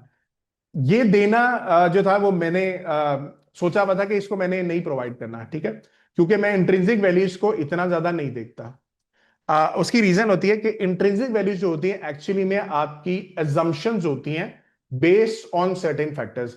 जो आपके इंटरनेशनल ब्रोकर, जो ब्रोकर्स भी है ना, ये भी चीज ध्यान में रखिएगा। ब्रोकर्स जो इंट्रिंसिक वैल्यूज दे भी रहे होते हैं या वो टारगेट देते हैं, वो इंट्रिंसिक वैल्यूज को यूज भी कर रहे होते हैं, जो टारगेट दे रहे होते हैं डजंट हैव टू बी कि आपका स्टॉक वहां तक जाए। बल्कि मैं पिछले 10 साल में हमेशा डाटा देख रहा होता हूं कि अक्सर कोई स्टॉक 30% का टारगेट दिया और वो अगले साल 30% नीचे चला गया उल्टा। तो खैर ये भी सिनेरियो हो जाता है। तो इस वजह से इंट्रिंसिक वैल्यू को सिर्फ एक ही तरीके से देखता हूं मैं। अगर मेरा ये सरमाया स्कोर, यानी कि ये स्कोर अच्छा हो रहा है और हर क्वार्टर थोड़ा सा या तो बढ़ रहा है या अच्छा मेंटेन हुआ है, फिर मैं इंट्रिंसिक वैल्यूज को देखता हूं, वरना मैं इंट्रिंसिक वैल्यूज को कंसिडर नहीं करता, ठीक है। ये चीज आपने जेल में रखनी है। और जो मैं देखता हूं वो ये देखता हूं कि ये नंबर नहीं देखता कि 5,800 पे है तो ये 5,800 पे चला जाएगा। मैं ये देखता हूं कि मार्जिन ऑफ सेफ्टी क्या 25% या 50% से ऊपर है। अगर 50% से ऊपर है फिर तो मैं बहुत समझता हूं कि ये बहुत अच्छा रेट है, ठीक है। और कई सूरत में क्या होगा कि ये 25% से ऊपर कुछ कंपनीज का आपका मिलेगा, ठीक है। जैसे एटलस होंडा का आजकल मेरे ख्याल से 25% के पास है, तो वो अच्छा खासा ऊपर चला गया, लेकिन मार्जिन ऑफ सेफ्टी स्टिल उसकी थोड़ी सी फिर भी अच्छी है, ठीक है। लेकिन इसका साजगर का स्टिल अभी तक बहुत जबरदस्त आ रही है। अब यही चीज अगर आप लेट सपोज मैं कोई और स्टॉक का बताता हूं, सिस्टम्स के ऊपर आ जाता हूं। सिस्टम्स का आपको यहां पे बहुत कम नजर आएगा, उसकी रीजन है, ठीक है। यहां पे आते हैं, सिस्टम्स का आपका शेयर की प्राइस 140 चल रही है और ये इंट्रिंसिक वैल्यू ना तकरीबन 70 के पास आ रही है। अब इसके ऊपर थोड़ी सी वर्किंग और होने वाली है कि ये हम क्लिकेबल ऑप्शन यहाँ पे डालेंगे। ये 5 डिफरेंट मॉडल्स को मैं लेके चलता हूँ, ठीक है। उसके अंदर 5 मॉडल्स में कुछ जो है वो फ्री कैश फ्लोज के ऊपर मैंने बनाए होते हैं और कुछ कैश के ऊपर बनाए होते हैं। अच्छा, ये क्या चीजें शायद आपको थोड़ी सी अंडरस्टैंडिंग नहीं होगी, लेकिन मैं आपको यहाँ पर दिखा देता हूँ। सिस्टम्स का जो नंबर कम आ रहा है ना, वो आपका आ रहा है फ्री कैश फ्लो कम होने की वजह से। मेरा जो मॉडल है ये सबसे ज्यादा मशहूर है, डीसीएफ मॉडल। इंटरनेशनल लेवल पे मतलब हर बंदा यही यूज करता है। डीसीएफ मॉडल इसको कहते हैं, डिस्काउंटेड कैश फ्लो मॉडल। और उसके ऊपर ज्यादातर जो लोग हैं वो रेवेन्यू को यूज करते हैं या ईपीएस को यूज करते हैं। मैं अपने एंड पे फ्री कैश फ्लोस नंबर 1 कि वो एक्सेस पैसा जो कि आपका बिजनेस में पैसा लगाने के बाद बच गया है उसको यूज करता हूं, कैश को यूज करता हूं। तो ये उस वजह से अगर आप देखो ना, सिस्टम्स के फ्री कैश फ्लो निस्बतन कम हुआ है, तो ये जो इंट्रिंसिक वैल्यू है उसकी वजह से थोड़ी सी गिरती हुई नजर आ रही है। तो इसका डिटेल देखने के लिए और भी 2-3 चीजें मैंने कोर्स में बताई नहीं है कि आप अगर ये मसला आ रहा है तो 2-3 चीजें और आप कंसिडर करके चलोगे, ठीक है। सो ये फिलहाल जो कम आ रहा है वो इस वजह से आ रहा है। लेकिन मैं अपने एंड पे क्या देखता हूं, ये वाला स्कोर सिस्टम्स का क्या अच्छा है, मुझे तो अच्छा लगता है। ये स्कोर आपका बहुत जबरदस्त है। स्टेबिलिटी फैक्टर्स देखो बेहतरीन चल रहे हैं, सारी चीजें बहुत जबरदस्त चल रही हैं। कैश का मसला है भाई, ये देखो यहाँ पे एक छोटी सी चीज है, कैश का मसला यहां से नजर आ रहा है कंपनी का। सिस्टम्स जो है जो भी सेल कर रही है उसको कैश जो है क्लाइंट से अच्छे टाइम पे नहीं आ रहा, ठीक है। तो ये छोटी सी चीज आपको यहाँ पे पता लगती है। इन्वेंट्री में शायद ये भी नजर आ जाए, तो यस ये देखो नजर आ रहा है। ये एक और चीज बैड आ गई ना, पता लग रहा है। ये 2 चीजें हमें पता लग गई कि जो क्लाइंट से पैसा वसूल कर रहे हैं, डेज रिसीवेबल इसको कहते हैं, ये भी बढ़ रहा है। अब ये छोटी छोटी चीजें कैसे हैं, खैर ये कोर्स में हमने सारी डिटेल में डिस्कस की है। अच्छा, लाइक भाई का मुझे मैसेज भी आया था ड्यूरिंग अभी वेबिनार के स्टार्ट में। तो अगेन जो लोग आज के दिन जिन्होंने वेबिनार ज्वाइन किया हुआ है, ये जो मेरी ट्रेनिंग है इन्वेस्टमेंट मास्टरी वाली, उसके ऊपर आप लोगों को फ्लैट 20% हम डिस्काउंट दे देंगे, जो वेबिनार जिन्होंने अटेंड किया। ठीक है, आप लोगों को ईमेल आ जाएगी, वो आप लिंक क्लिक करके आप लोग वो भी ले सकते हो। ठीक है, डिस्काउंट ले सकते हैं। सो ये है आपके सारे फैक्टर्स जिसकी बेस पे ऊपर अभी तक हमने सिनेरियो देखा है। अच्छा, एक चीज मैं और दिखा देता हूं आप लोगों को। रिसेंटली अगर आपने देखा है, ऑयल काफी हद तक ऊपर जा रहा था। यहाँ पे अगेन मैं यहाँ पे दिखा देता हूँ, ऑयल हमारा कहां से ऊपर जाना शुरू हुआ है। यहाँ पे यूएस ऑयल पे आ जाते हैं। ठीक है, सॉरी, यूएस ऑयल। ठीक है, यूएस ये ऑयल जो है, ये देखो आप, ये रेट ऊपर जा रहा है। ठीक है, ये तकरीबन 57 से तकरीबन 66 पे आ गया। इसके ऊपर मैंने फॉरेक्स के जो मेरी मार्क कॉल्स जाती हैं, जो लोग मेरे चैनल के ऊपर जो मुझे फॉलो करते हैं, उनको ये एक्सेस अवेलेबल भी है। ठीक है, मैं हर वीक के अंदर मार्क कॉल्स देता हूं, जिसमें बता रहा होता हूं कि आपकी कमोडिटी या करेंसी में से कौन कौन सी चीजें आपकी ऊपर जा सकती है। ठीक है, रिसेंटली अगर आप देखें, लास्ट वीक के अंदर मैंने ऑयल की बाय कॉल दी हुई थी। ठीक है, अब ये मैं बताना चाह रहा हूं कि मैं क्यों, किस तरीके से मैं इसको अपना बेस बनाता हूं। ठीक है, इससे लास्ट वीक अगर आप देखो, ये भी ऑयल की बाय कॉल दी हुई है। ठीक है, फिर उससे लास्ट वीक देख लेते हैं। उससे लास्ट वीक देखेंगे तो यहाँ पे आ, हाँ, यहाँ पे भी ऑयल बाय कॉल दी हुई है। तो पिछले 4-5 वीक्स के अंदर मेरे ख्याल से शायद इससे लास्ट वीक भी दी थी, तकरीबन जनवरी एंड फरवरी सब में मैं बाय कॉल दे रहा हूँ ऑयल। ये भी देखो, ऑयल की बाय कॉल है, सब में बाय कॉल में दे रहा हूँ। अब बाय कॉल मैं किस तरीके से बना रहा हूँ, ये फॉरेक्स के पार्ट के अंदर मेरा ये पार्ट, इसको मैंने इंक्लूड किया हुआ है। यहाँ पे अगर आप देखो, मैं सीजनल्स पे आता हूँ, ये सीजनल्स है हमारे ऑयल के। ठीक है, जनवरी एंड फरवरी में ऑयल जो है वो आपका काफी हद तक ऊपर जाता है, ये आपका क्रूड ऑयल है। ठीक है, ये आपका दिसंबर से ऑनवर्ड जाना शुरू हो जाता है, दिसंबर के सेंटर से ऊपर जाता है, और फरवरी में ये काफी हद तक ऊपर जा रहा होता है। तो मैं इसका कॉम्बिनेशन बनाता हूं, आपका जो ऑयल का सीओटी रिपोर्ट है। ठीक है, अच्छा, अब सीओटी रिपोर्ट के ऊपर अगर हम आते हैं, तो वो हमारे पास यहाँ पे ये नजर आ रही है। ठीक है, सो ये हमारी कमोडिटीज हैं, और ये ऑयल का जो नंबर है ये मेरे पास नजर आ रहा है। ठीक है, अच्छा, अब ऑयल के जो मेरे पास नंबर यहां पे आपको नजर आ रहा है, वो आप देखो कि पिछले कुछ अरसे से नॉन कमर्शियल्स ये बढ़ाते आ रहे हैं। पैसे कह रहा हूं, सॉरी, ये इन्वेस्टमेंट ज्यादा बढ़ा रहे हैं। देखो, 58 से नंबर बढ़ता बढ़ता 143 पे आ गया है, यानी कि इसके अंदर इन्वेस्टमेंट हो रही है। अब क्या हो सकता है कि फंडामेंटली अगर आपको नहीं आइडिया ये कैसे इसको देखा जाता है, तो ये सीओटी का इंडिकेटर हमने रिसेंटली इसके अंदर बिल्ड किया है। ये आप देखो कि रिसेंटली अगर आप देखें, तो ये नंबर देखो कितना तेजी से ऊपर जा रहा है, देख रहे हो आप। और जब ये नंबर ऊपर जाएगा, तो ऑयल का जो आप कमोडिटी अगर आप ट्रेड करना चाहते हो, तो ये भी साथ ऊपर जा रहा है। तो इसी वजह से यूएस ऑयल को अगर आप देखें, तो ये रेट भी ऊपर जा रहा है। और मैंने ये चीज को नोट किया है कि जब आप ये चीजें इस तरह से अगर आप यूज करना शुरू कर दो कि ऑयल का रेट भी अगर ऊपर जा रहा है, तो अगर आप इंटरनेशनली को ऑयल की कंपनीज में इन्वेस्टमेंट करना चाह रहे हो, तो आप वहां पे भी इन्वेस्टमेंट कर सकते हैं। रिसेंटली क्या हुआ है कि वॉरेन बुफे ने शेवरॉन के शेयर्स लिए हैं। ठीक है, chevron is a company in America, आपको पता होना चाहिए कि उसका जो ऑयल ऑयल की जो वो मेंटेन करते हैं, यानी कि ऑयल सेल करते हैं, वो काफी ठीक ठाक उन्होंने उसकी परफॉर्मेंस हुई है। शेवरॉन के अगर आपको यहां मैं शेयर्स दिखाऊं, तो ये देखो, सिर्फ 2026 के अंदर 150 का जो शेयर है वो बढ़ता बढ़ता 185 पे आ गया। ठीक है, अगेन एक और देख लेते हैं, ऑक्सीडेंटल पेट्रोलिंग, ये भी उसने इन्वेस्टमेंट की हुई है वॉरेन बुफे ने। इसने मेरे ख्याल से एक्सपोजर इसमें ज्यादा नहीं लिया, लेकिन ये देखो, ये भी स्टॉक जा रहा है ऊपर, 40 से 50% आ गया विद इन अ मंथ, 20% का ये इंक्रीज है। ठीक है, अब मैं अपने एंड पे क्या देख रहा हूं कि अगर ऑयल का यही सिलसिला थोड़ा सा ऊपर जाता रहे, ठीक है, तो फिर शायद पाकिस्तान के अंदर थोड़ी सी इन्फ्लेशन ज्यादा आ सकती है। फिलहाल के तौर पे अभी जो अगर हिस्टोरिकली इसको नंबर देखा जाए, तो 2025 में अगर आप देखो, ये तकरीबन 78 के पास था, इस टाइम पे ये 66 के पास है। तो मुझे लगता ये है कि जब तक ये कोई 70s या 80s के पास नहीं जाता, फिलहाल पाकिस्तान के ऊपर इतना हिट नहीं आना चाहिए, और मैक्रो इकोनॉमी के अंदर हमारी इन्फ्लेशन को इतना नहीं बढ़ना चाहिए।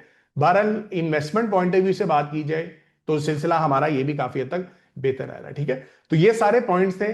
अब आप समझ रहे हो कि किस तरीके से आपने मार्केट्स को अंडरस्टैंड करके चलना है। सिर्फ ये नहीं देखना कि यार मार्केट नीचे जा रही है तो बाकी पैसे निकालो। आपके इन्वेस्टमेंट ऐसी स्टॉक्स में होनी चाहिए जहां पे आपको लग रहा हो कि यार इसको बिजनेस वाइज सबसे कम हिट होगा, इसका बिजनेस ग्रो कर सकता है, इसके फाइनेंशियल नंबर्स, फंडामेंटल नंबर जो अभी मैंने आपको सरमाया स्कोर के दिखाए सरमाया वेबसाइट के, यही चीज मैं अमेरिका के ऊपर सेम प्रिंसिपल अप्लाई कर रहा हूं और वहां पे आप देख रहे हैं कि रिटर्न्स कैसे जबरदस्त आ रहे हैं। ठीक है, इवन पाकिस्तान मार्केट में भी बहुत जबरदस्त आ रहे हैं। तो ये आप अपने एंड पे यूज कर सकते हैं। ठीक है, चलें, now I am open to words question. ज्यादा लंबे क्वेश्चन नहीं कीजिएगा, टाइम को थोड़ा सा हमने मेंटेन करके चलना है। काफी ज्यादा लोगों के मैसेज भी आए हैं, तो वन बाय वन फिर हम इसको डिस्कस करते हैं। ठीक है, ओके। सो हारून भाई आप आ जाएं। अच्छा, जो मेरे स्टूडेंट्स हैं थोड़ा सा बेसिक बेसिक क्वेश्चन पे रखिएगा, ज्यादा डिटेल में नहीं जाना। ठीक है जी, जी भाई। Thank you very much for the session. कुछ मैंने सवालों की लिस्ट बनाई हुई है based on the information that you have share today. जी अच्छा, आप अभी सबसे इम्पोर्टेंट अभी ऑयल की आप बात कर रहे हैं, एक सवाल ऑयल का मैंने लिखा हुआ है। अम, क्योंकि एक्सपेक्टेशन तो आपकी कॉर्ट रिपोर्ट और उससे यही लग रही है कि ऑयल के प्राइसेस इंक्रीज होंगे, और आपने पढ़ाया था कि पाकिस्तान की इकोनॉमी जो है, जब ऑयल की प्राइस इंक्रीज होती है तो इन्फ्लेशन भी बढ़ती है और पाकिस्तानी इकोनॉमी के ऊपर एक हिट आता है, राइट? जी। We are reciprocal to the oil price. तो जो सेक्टर्स, अगर हम किसी ऐसे सेक्टर में इन्वेस्टेड हैं जो कि परफॉर्म नहीं कर रहे हैं, should we not start to move into the oil sector, company like PPL, POL, PSO and things like that? अच्छा, एक मैंने स्टॉक की रिकमेंडेशन दी हुई थी जो मैंने 2026 के अंदर पीपीएल की। ठीक है, एक पीएसओ भी है, एक पीपीएल भी है। ये दो मैंने कहे हुए थे कि इसमें आप एक्सपोजर लेना चाहते हैं तो आप ले सकते हो। उसकी रीजन यही मैंने अपने माइंड में रखी हुई थी कि एहतियातन अगर खुदा ना खास्ता ऑयल का रेट ऊपर जाता है तो इनमें थोड़ा बहुत अच्छा आपको रिटर्न मिल सकता है। रिसेंटली जो ओजीडीसी और पीपीएल नीचे आ रहे हैं ना, वो बलूचिस्तान के अंदर जो आपका सिनेरियो चल रहा है ना, उसकी वजह से थोड़ा सा हिट आ रही है उनके ऊपर। दूसरी चीज, इनके रिजल्ट्स थोड़े से बुरे आए हैं। जो एक्सपेक्टेशन थी वैसे ही मुझे थी, क्योंकि अगर आपका ऑयल इंटर पिछले से एक साल से नीचे आ रहा है तो हाउ कैन आई एक्सपेक्ट के जो कंपनीज ऑयल एक्सप्लोर करने वाली होती हैं, जिनका रेट ही ऑयल के ऊपर और डॉलर के ऊपर निकाला जाता है, वो दोनों चीजें नीचे हैं, तो इनका प्रॉफिट कैसे बढ़ेगा। तो इस वजह से थोड़े से ही नीचे थे। बट अगेन, अगर आप एक्सपोजर लेना चाहते हो, पीपीएल इज गुड और पीएसओ इज ऑल्सो गुड। हालांकि पीएसओ मुझे बहुत ज्यादा पसंद नहीं है, लेकिन जितना म्यूचुअल फंड ने इसको जमा किया हुआ है ना, मुझे लग रहा है कि एक दफा ये लोग उठा देंगे इसको। और 44%, 45% इसको जमा किया हुआ है, तो शायद एक दफा आपको बेनिफिट इसका दे ही जाए वो। ठीक है। ठीक है, सही सही। अच्छा अच्छा, एक आपको याद होगा जुलाई 2023 में जब आईएमएफ की पॉलिसी आई थी, उसके बाद हमारी स्टॉक मार्केट के ऊपर बहुत ज़बरदस्त एक तरह का जो वो मिला था, जोल्ट। जी। अभी क्या सिचुएशन है आईएमएफ के लेवल पे? आपने सारी बातें डिस्कस की है, लेकिन आईएमएफ का पॉइंट नहीं डिस्कस किया कि हमारी मार्केट पे आईएमएफ की पॉलिसी का बड़ा इम्पैक्ट होता है। आईएमएफ का recently they are very well satisfied, जो अभी तक जितने उन्होंने पॉइंट्स किए हैं, क्योंकि बुल्स एंड बियर्स में मैं इसको डिस्कस करता रहता हूँ। अब तो मैंने जानबूझ के आईएमएफ के पॉइंट्स को निकालना शुरू कर दिया कि यार हर दफा आके कोई ना कोई पॉइंट डिस्कस हो ही रहा होता है। बट मेजोरिटी केसेस में they are very well satisfied at this moment. अच्छा, यानी कि मतलब ये नॉट एक्सपेक्टिंग कोई हमारा कोई लोन हमें नहीं, पेमेंट एक एक करना पॉइंट अगर आप है? कह लें करप्शन वाला जो था, वो उन्होंने हाईलाइट किया था कि यार ये करप्शन ज्यादा हो रही है। ठीक है, तो वो अच्छा, चीज उन्होंने हाईलाइट की है, बट बाकी अदर देन दैट वो सारी चीजें बिल्कुल ठीक थी। और मतलब मेरे कहने का मतलब ये कि how does our our stock market is expecting that IMF, नहीं नहीं, I I don't think because so. PSO piece जो सॉरी जो पाकिस्तान स्टॉक मार्केट है वो आईएमएफ के उसके ऊपर कोई भी असर नहीं ले रही, मेरा अभी जहां ऐसा नहीं तक है। अंडरस्टैंडिंग है। ठीक है, सही, चले। अच्छा, अब एक चीज जो जाहिर बात है, जब हम इंडेक्स को एज अ होल देखते हैं तो हमें पता है करेक्शन तो उसमें है, मतलब ये और एक्सपेक्ट दैट टेक्निकली भी, और आपने बिजनेस फैक्टर्स भी इंक्लूड कर दिया। अच्छा, अब यहाँ पर इंडिविजुअल स्ट्रेटेजी मैं पूछना चाह रहा हूँ कि अगर हम किसी ऐसे, हम लोगों ने ये सवाल होगा औरों के भी शायद होंगे, हमने कोई ऐसी कंपनी ली हुई है जिस जो कि परफॉर्म नहीं कर रही है, राइट? आपके पास हम्म ऑफ कोर्स पोर्टफोलियो में कुछ कंपनीज ऐसी जरूर होंगी जो कि परफॉर्म नहीं कर रही हैं। अब हमारी उनसे एग्जिट करने की अप्रोच क्या होनी चाहिए अगर we we want to exit? एक तो आपने बता दिया कि उसका सरमाया स्कोर देख लें, अगर तो सरमाया स्कोर अब खराब हो गया तो I think we should leave, right? Yes. अच्छा, यस। लेकिन एक चीज जो आपने जिक्र नहीं किया वो है डिविडेंड का। क्या अगर एक कंपनी, बेशक वो अभी परफॉर्म नहीं कर रही, लेकिन it is giving good dividend, why should हाँ वी वरी अबाउट इट? हाँ, नहीं करना चाहिए। मैंने तो किसी भी पॉइंट पे, मेरे ख्याल से मैंने मेंशन ये किया ही नहीं है कि आपको स्टॉक से निकलना चाहिए। अच्छा, ठीक। मेरी अपनी साइकोलॉजी ऐसी है, ठीक है। मैंने जैसे भी आपको टी शर्ट वाली एग्जांपल दी, अब मैं ये तो नहीं करूंगा कि लेट्स सपोज मैं टी शर्ट का कारोबार करता हूँ तो मैं टी शर्ट का कारोबार ही बंद कर दूँ, ठीक है, या मैं टी शर्ट्स बनाना बंद कर दूँ। मैं ये कर सकता हूँ कि कल को मुझे लगता है कि यार ये सीजन ऐसा आ रहा है कि जिसमें टी शर्ट्स कम बिकेंगी, तो मैं मैन्युफैक्चरिंग कम कर दूँ, ठीक है। तो मैं कम बेचूंगा, ये नहीं कि मैं अपने स्टॉक्स को आप कह लें कि मैं कम खरीद सकता हूँ, लेकिन मैं बिल्कुल खत्म नहीं करता। और ये आपने भी देखा हुआ, आपने कोर्स जब लिया था, कि मैं हमेशा से बात करता हूं कि मैं अपने पोर्टफोलियो को एडजस्ट करता हूं डिपेंडिंग ऑन द कलर्स। जो हमारे अभी आपको लाइट ग्रीन डार्क ग्रीन वाले कलर्स मैंने दिखाए, तो वो जब तक मेरा नहीं है तो मैं अपने एंड पे नहीं निकलता मार्केट से, ठीक है। चाहे आ भी जाए नीचे पोर्टफोलियो, मुझे, मैं एक्चुअली में नहीं करता। ऑन दी अदर हैंड जैसे लाइक भाई हैं, वो भी अपने, लाइक भाई भी नहीं करते, फराज अपने एंड पे सजेशन कर देता है कि 25% आप कैश पे आ जाएं या 50% कैश पे आ जाएं। वो भी 50% बहुत रेयरली का है, बुल्स एंड बेस में 25% का है, ठीक है। तो वो इसी वजह से कह रहा होता है कि यार अगर लेट्स सपोज अगर आप थोड़ा सा घबरा रहे हो, और अगर इसमें थोड़ा सा टेक्निकली, अगर इसमें थोड़ा सा नीचे सिनेरियो बन रहा है, तो फिर आप थोड़ा सा वेट करके जब आपके एक अच्छी सपोर्ट पे आ जाए, फिर आप थोड़ा सा और बाय कर लो। So that could be the only strategy. But मैं अपने एंड पे कभी भी ये नहीं कर रहा होता कि बिल्कुल मार्केट से निकल जाऊं। मतलब ठीक है। मार्केट से निकलने की बात नहीं, मतलब किसी एक स्पेसिफिक स्टॉक से निकलने की बात हो रही है हाँ, यहाँ पर मतलब ना? स्पेसिफिक स्टॉक से मैं तब निकलूंगा जब उसके ऊपर बिजनेस का कोई असर आ रहा है। बिजनेस करने वरना की। मैं आई स्टे इन दैट ठीक। स्टॉक, कोई मसला नहीं, मार्केट हल्का फुल्का नीचे भी आ जाए। एंड जो आपकी दूसरी वाली चीज बात, कि अगर वो कंपनी अच्छी है, वो डिविडेंड दे रही है, तो वो शेयर का नीचे आना, तो वो तो उल्टा मुझे, मेरे लिए फायदा हो जाएगा। डिविडेंड यील्ड जो है ना उसकी ज्यादा बढ़ जाएगी, और मेरा ज्यादा बढ़ रिटर्न इन दैट पॉइंट वो ज्यादा अच्छा रहेगा। और पाकिस्तान की हिस्ट्री रही हुई है, ये भी मैं बहुत ज्यादा कम लोगों को पता है, कि 2008-9 का डाटा मैंने निकाला था जब मार्केट आपकी बहुत तेजी से नीचे आ रही थी, ठीक है। मैं ये सोच रहा था कि अगर मैं उन सालों के अंदर इन्वेस्टमेंट करता, तो आपकी जो कंपनीज हैं वो 80% डिविडेंड पे आउट दे रही थी। ये बहुत हम्म। बड़ा नंबर है, कि आप जितनी अर्निंग्स कर रहे हो उसमें से 80% आप डिविडेंड में तौर पे बांट रहे हो। तो जब हम्म। आपके सिनेरियो ये अच्छा हो रहा है, तो ये बल्कि उस वक्त तो मैंने देखा था कि अगर मार्केट में जो जितना 50% नीचे मार्केट अगर आई थी, तो वो एक्चुअली वो 50% नहीं थी, वो बेसिकली आपकी थी कि 30% कह लें। और जब वो रिकवरी हुई तो फिर आप समझ सकते हैं कि कभी बहुत तेजी से हुई। तो ये चीज को भी हमें कंसिडर करके चलना है। सही है। एक डिविडेंड में सिर्फ एक एक चैलेंज होता है कि कंपनीज जो है ना, मतलब रेंडमली अपना डिविडेंड चेंज कर देती हैं, राइट? सम कंपनी जो कि अट्रैक्टिव डिविडेंड दे रही होती हैं, इवेंचुअली वो चेंज कर देती हैं। और अगर आप day to day trading Pakistan market में नहीं कर रहे हैं, तो फिर वो आपको अमूमन इंफॉर्मेशन थोड़ा लेट मिलती है। लेकिन ठीक है, आपने आपने इसका इसका जवाब दे दिया। अच्छा, अब ये मुझे बताइए। देखिए, आपने ये भी बताया था हमें, और बहुत दफ़ा रिपीट किया है कि जो स्टॉक मार्केट है वो फॉरवर्ड लुकिंग होती है, राइट? जी मतलब they are behaving to the forward indication. Smart money players जो है ना, समटाइम्स दे एग्जिट अर्ली, और फिर हम डिटेल्स जो हैं, मतलब we we have to react a bit late. अच्छा,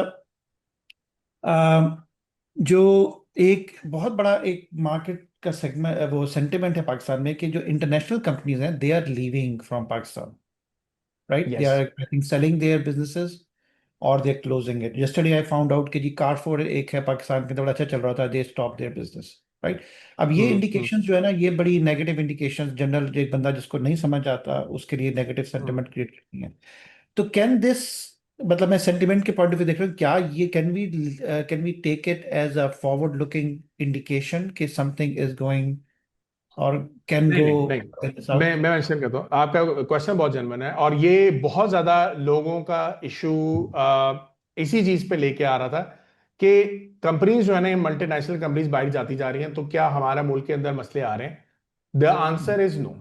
उसकी एक बहुत बड़ी रीजन ये है कि, अच्छा, कंपनीज के पर्सपेक्टिव से देखा जाए तो वो अपने एंड से बिल्कुल सही सोच रही होंगी, लेकिन अगर मैं अपने पर्सपेक्टिव से इकोनॉमी वाइज देखूं, तो सिनेरियो डिफरेंट है। जैसे अब पीएनजी की बात की जाए, तो जब पीएनजी यहां से एग्जिट कर रहा था, तो पीएनजी के एक सीईओ हैं जो रिसेंट पाकिस्तान में के अंदर उन्होंने काम किया था, उन्होंने लिंक्डइन के ऊपर बड़ी डिटेल पोस्ट की थी, और डिटेल में वो लिटरली उसको पीएनजी के जो मैनेजमेंट थे उनको रगड़ रहे थे वो, कि भाई तुम लोग कर क्या रहे हो। मतलब पाकिस्तान ऐसी एक कंट्री है जो पॉपुलेशन में ग्रोथ कर रही है, ठीक है। तो जो कंट्री पॉपुलेशन में ग्रोथ करती है, और खासतौर पे जैसे अफ्रीका के अंदर बहुत ज्यादा पॉपुलेशन ग्रोथ हो रही है, तो वो पूरी दुनिया जो है ना वो बड़े बड़े वेंचर कैपिटलिस्ट भी थोड़े बहुत वहां पे मूव कर रहे हैं, ठीक है। तो जो कंट्रीज पॉपुलेशन ग्रोथ कर रही होती है तो उनके रेवेन्यू प्रॉफिट वगैरह इंक्रीज करते ही करते हैं अगर आपकी प्रोडक्ट अच्छी है। तो वो ये कह रहा था कि मुझे 20 साल लग गए पाकिस्तान के अंदर अच्छा खासा इमेज क्रिएट करने के लिए, और अब एक मैनेजमेंट ऐसी आ गई है जो कि ऑन्टरप्रेन्योरल थिंकिंग नहीं कर रही। वो ये सोच रही है कि भाई मैंने अपने आप को बिजनेस वो कैसे करना है, जैसे गवर्नमेंट के लेवल पे काम हो रहा होता है, ठीक है। तो वो ऑन्टरप्रेन्योरल थिंकिंग जो है वो उसने वहां पे उसको हिट किया, और वो वाकई में नजर आ रहा है कि पीएनजी इंटरनेशनली भी यही कर रहा है कि वो कॉस्ट कटिंग कर रहा है, सिर्फ अपने पाकिस्तान के अंदर नहीं है लेकिन बाहर भी वो अपनी चीजों को थोड़ा सा मतलब होल्ड कर रहा है, कम कर रहा है। और इसके ऊपर डिटेल पोस्ट मैंने वहां पे डाली हुई थी। अब वो जो बंदा है पीएनजी सीईओ ये कह रहा है कि आपने जो है यूनिलेवर और नेस्ले के लिए पाकिस्तान मार्केट खोल दी है, यानी कि वो जो है हमारा मार्केट शेयर पकड़ लेंगे। सो जो आपका लोकल इन्वेस्टर है वो ज्यादा काफी हद तक बेहतर हो जाएगा, ठीक है ना। तो ये एक चीज होगी। दूसरा, अगर आप देखें कारफोर सिर्फ पाकिस्तान से एग्जिट नहीं कर रहा, वो इंटरनेशनली भी काफी कंट्री से एग्जिट कर रहा है। The problem which I think recently हो गई है वो ये हो गया कि आपने कर्जा बहुत ज्यादा इन कंपनीज ने ले लिया हुआ था इंटरनेशनली, ठीक है। अब वो ग्रोथ एक्सपेक्टेशन आप इसी बेस पे कर रहे होते कि हर कंट्री में ग्रोथ का लेवल्स वो मेंटेन रहेंगे, ठीक है। अब पाकिस्तान के अंदर रिसेंटली अगर आपने देखा तो 2022 वाला जो हमारा प्रॉब्लम चला उसकी वजह से डॉलर पीकेआर जब ऊपर गया। अब मैं ये कहता हूं कि ये कंपनीज ने इन्होंने भी अपना रेवेन्यू उतना उतना ही ज्यादा किया था उस साल, क्योंकि इन्होंने भी उतनी प्राइस बढ़ाई तो इनको इफेक्ट नहीं आया था। एक्चुअली में जो इनका रिजल्ट आया वो 0% था, यानी कि जितना इन्फ्लेशन ऊपर गई उतना ही इन्होंने रेवेन्यू बढ़ा दिया। अब कोई कंपनी जब पाकिस्तान के अंदर भी रही कहीं पे भी रहती है उनकी कोशिश होती है कि ये पॉजिटिव रहे, ठीक है। तो एक साल अगर 2 साल आपके ऐसे आ गए कि ये 0% रहा, तो it doesn't have to be कि वो हर साल रहेगा, ठीक है। ये कभी भी नहीं होता। वो अगर मामला बुरे हुए तो आपके कंट्री के मैक्रो इकोनॉमी बेहतर होगी तो तब भी ये सारे सिनेरियो आपके बेहतर हो जाएंगे, और ये नंबर आपका इंप्रूव हो गया। अब आप एक चीज को देखो, जैसे वॉलमार्ट वैसे तो यूएस के अंदर है, लेकिन ये देखें शेयर की प्राइस क्या जा रही है, ऊपर जा रही है, ठीक है ना। हम्म। जे अगर आप देखें जॉनसन जॉनसन, वैसे एक जनरल बात कर रहे हैं, ये क्या जा रहा है, ऊपर जा रहा है, ऑल टाइम हाई जा रहा है। ये दोनों आपके जो है ये नेसेसिटी वाली आइटम्स हैं इनकी, ठीक है। और नेसेसिटी वाली आइटम्स के ऊपर वो हिट आई ही नहीं रही जो कि इंटरनेशनल लेवल पे आ रही है। सो नॉइस के ऊपर ना हर बंदा मसले में फंसा हुआ कि यार नॉइज ये चल रही है, बट बैकएंड पे मैं ये बात कर रहा हूं कि यार आप ऐसी कंपनीज में क्यों नहीं जा रहे हो कि जिनके बिजनेस के ऊपर सबसे कम असर आ रहा है। मैं वही बात कर रहा हूं, जैसे बलोचिस्तान व्हील है, अब टायर्स बिक रहे हैं, वो ऊपर जा रहा था, ठीक है। ये देखें ऊपर चला गया, थोड़ा सा नीचे आ गया, कोई मसला नहीं है। लेकिन जैसे लेट्स सपोज सर्विस इंडस्ट्री है, अब ये बेहतरीन इसका इसका भी एक बिजनेस टायर वाला है, वो बेहतरीन ग्रो कर रहा है, ये देखें वो नीचे आने का नाम ही नहीं ले रहा। तो ये ऐसी कंपनीज को थोड़ा आइडेंटिफाई करके चलना होता है, ठीक है ठीक। ना। सही सही सही। ठीक है सर। अच्छा, एक आई थिंक लास्ट सवाल है। हमें ये तो देखें, मार्केट से करेक्ट होना it is basically a profit taking approach as well. बड़े प्लेयर्स या इंडिविजुअल भी प्रॉफिट भी बुक कर रहे होंगे ना, राइट। जी। तो एक जो जैसे हम लोग क्योंकि जो day to day Pakistan market में ट्रेड नहीं कर रहे होते, हमें ये चैलेंज हम्म। आता है कि आप ऑर्डर्स फ्यूचर ऑर्डर्स नहीं लगा सकते। आपको उस दिन जाके जो भी बेचना है खरीदना है आपने वो हाँ करना है। हाँ। दैट्स वाई अमूमन आप टारगेट बनाते भी हैं, लेकिन by the time you get to the market, you have lost, you know, you're delayed, so you miss that target. अच्छा, तो अभी हम लोग आपकी पूरी लेक्चर में ये बात तो बड़ी क्लियर थी कि जी जो स्ट्रॉन्ग सॉलिड कंपनीज हैं stay in it, do not exit from it, right, that is very hmm clear. Hmm but what is hmm. The profit taking strategy? किन किन सेक्टर्स में हमें अभी प्रॉफिट बुक कर लेना चाहिए, किन कंपनीज में हमें प्रॉफिट थोड़ा बहुत निकाल लेना चाहिए? चाहे क्या हमें वो टेक्निकली देखना है, या हमें फंडामेंटली कोई इंडिकेशन मिल रही है कि अगर हम इस टाइम पे कोई प्रॉफिट बुक करना चाहते हैं तो हम करें या ना करें? बिल्कुल ऐसे ही है। वही है कि आपको फंडामेंटली, मेरा जो आपको याद होगा मैंने कहा था कि मेरे एंड पे कंपनीज का स्कोर गिर जाता है तो मैं वहां से निकल जाता हूँ, ठीक है। तो ये मेरी प्रॉफिट टेकिंग है ना, कि मैंने प्रॉफिट हम्म। टेकिंग की। दूसरा, अगर आपको ठीक है। याद होगा कि खैर ये तो आज का एजेंडा नहीं है, बट मैं ये कहता हूँ कि जो मेरे टॉप 10 कंपनीज हैं जो भी आपने इन्वेस्टमेंट किया है उसको मैं रीशफल करता हूँ हर 3 महीने बाद। जो ज्यादा ऊपर चला गया तो उसको रीएलोकेट कर लिया, लेट्स सपोज 10 लाख रुपए डाला था, अब 12 लाख रुपए हो गया, ठीक है, टोटल मिला के हर कंपनी में 1-1 लाख रुपए डाला था। अब एक कंपनी 1,40,000 पे चली गई है, एक कंपनी 90,000 पे चली गई है, तो वो 1,40,000 वाली जो है वो उसका 20,000 में बेच के तो वो नीचे वाले 90,000 वाले में मैं डाल देता हूँ। तो इस तरीके से अच्छा। वो क्या हो रहा है कि हल्की बिल्की प्रॉफिट टेकिंग टाइप भी हो रही है, टोटली एग्जिट नहीं हो रहा, प्रॉफिट और टेकिंग री प्राइस भी हो रहा है, इन्वेस्टमेंट इस भी। तरह से हो रहा होता है। बट री अगेन वो इन्वेस्टमेंट। टेक्निकली आप यूज कर सकते हैं, बट दैट इज हाउ ये दोनों ठीक का है। कॉम्बिनेशन भी हो सकता है। ठीक है। अच्छा, मेरा अब लास्ट सवाल है, अब ये थोड़ा सा कंट्रोवर्शियल सवाल भी हो सकता है। जी। सवाल ये है कि पॉलिटिक्स का हमारी हमारी स्टॉक मार्केट पे इम्पैक्ट होता है, ठीक है। And recently they hmm. Have been solid news, Imran Khan के रिलीज होने की बातें हो रही थी, वट एवर जो भी है सिचुएशन, इसका कोई इम्पैक्ट है एकदम जो स्लाइड जो sharp decline on the stock market और मार्केट सेंटिमेंट के ऊपर, कि नहीं, किस चीज पे बात हो रही थी, दोबारा रिपीट करें। कि इमरान खान के जैसे को एक सॉफ्ट कॉर्नर दिया जा रहा था ना, मतलब अभी रिसेंटली जब उसकी आंख का प्रॉब्लम हुआ और सब चीजें, क्या? नहीं नहीं, और नहीं नहीं, आई डोंट थिंक सो इसका कोई अच्छा। आपका वो इशू आ रहा है, क्योंकि बिकॉज अनटिल अनलेस ये बातें ना होना शुरू हो जाएं कि वो वापस आने वाला है, ठीक है, और हाँ। वो पॉलिटिक्स में आ स्टॉक जाएगा, मार्केट। अभी तक हाँ तो हाँ, नहीं चलेगा। ठीक और है। ये करंटली गवर्नमेंट, जितने हालात हमारे पाकिस्तान के बुरे ने फिलहाल, अभी तक तो गवर्नमेंट अच्छा डिलीवर कर रही है, ठीक है, इन्फ्लेशन आपकी ठीक है, इंटरेस्ट रेट नीचे आ गए हैं, थोड़ी सी ग्रोथ भी आ गई है, तो वो फिलहाल तो उसमें मसला नहीं नजर आ रहा। ठीक है।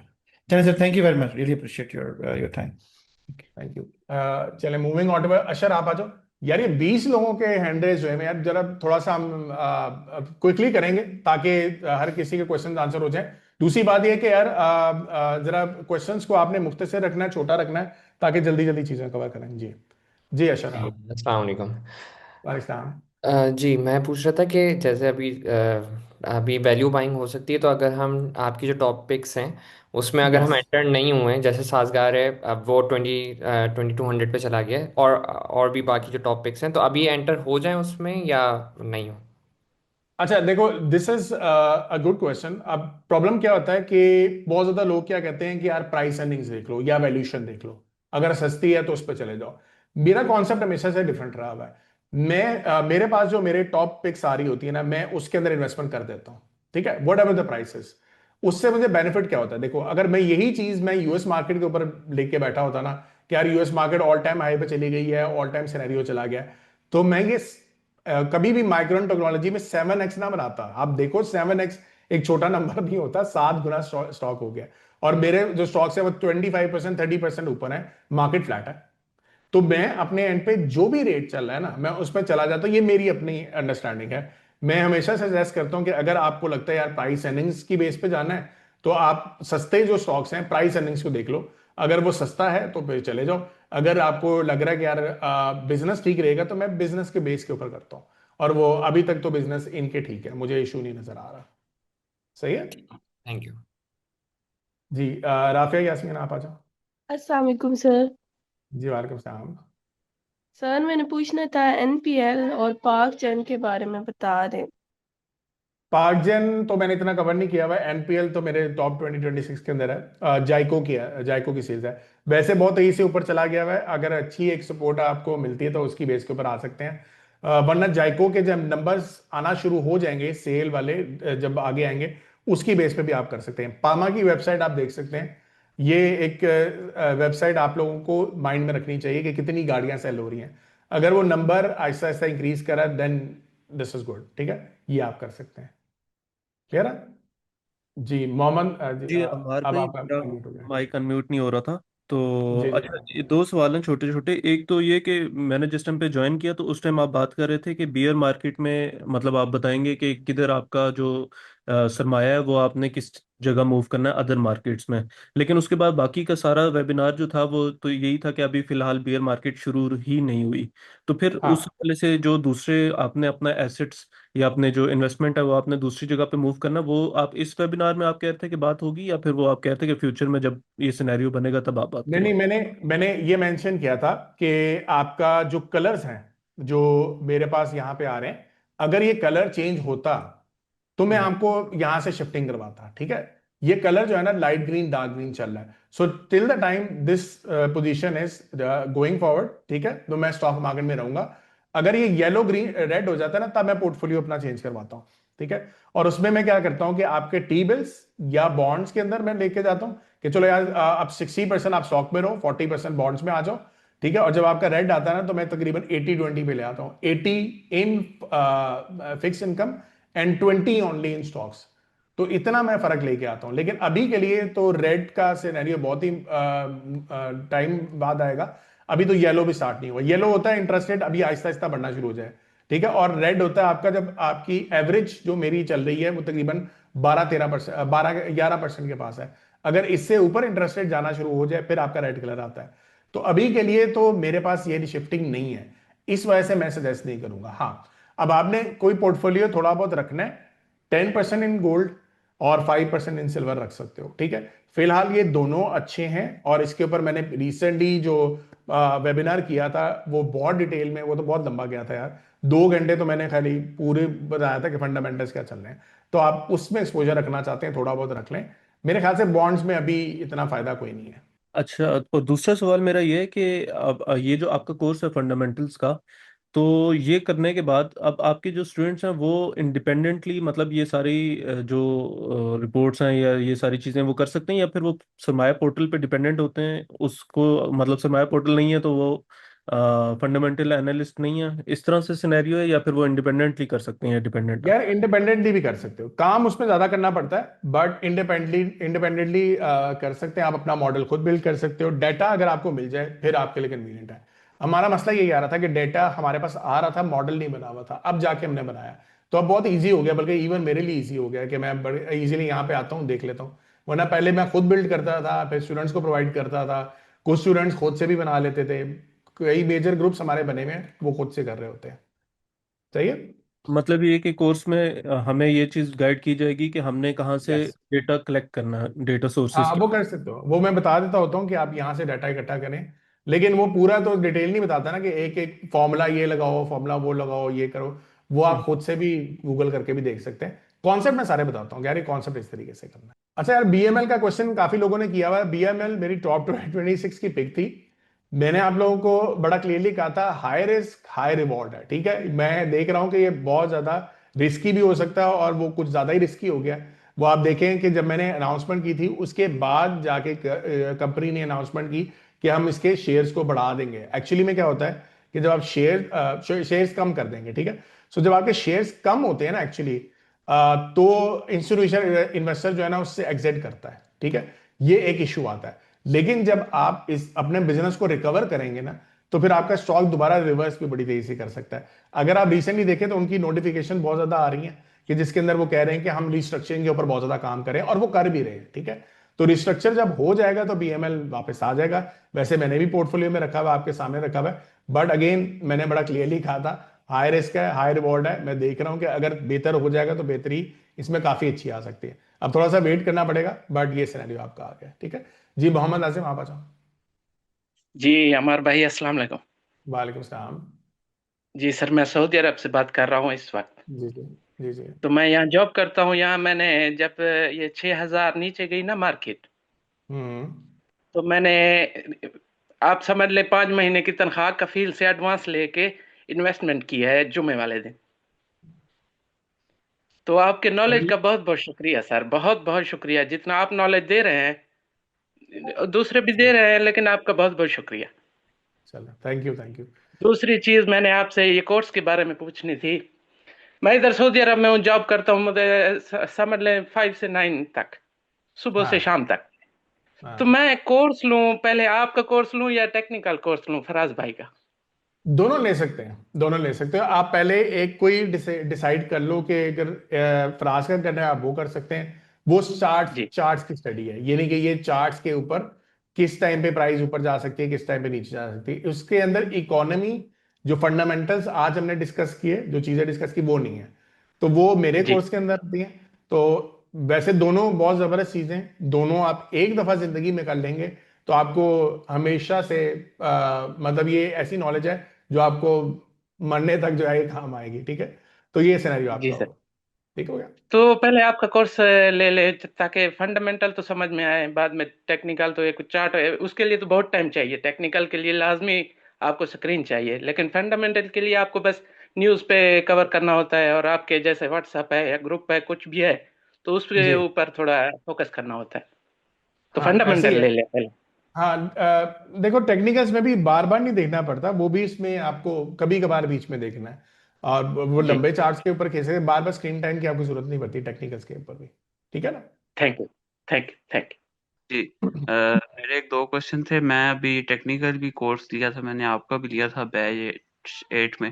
तो फिर अभी थोड़ी चेंजिंग हो गई, तो अभी मैं ज़्यादा फोकस उस पर कर रहा हूँ। तो मैंने पूछना था कि अभी जो न्यू आया है इसमें कोई आपने ज़्यादा चेंजिंग किया है या बस सेम सेम ही है ज़्यादा, वो जो यार डाटा में। अब स्ट्रक्चर्ड हो गया काफी। ठीक है, वो मतलब बेसिकली अब आप देखो ना, सरमाया की वेबसाइट आ गई और अच्छा। उसमें वो स्कोरिंग किस तरीके से देखते हैं, वो सारी चीजें आ गई। अब थोड़ा सा आप कह लो टू द पॉइंट वाली चीजें हो गई हुई हैं।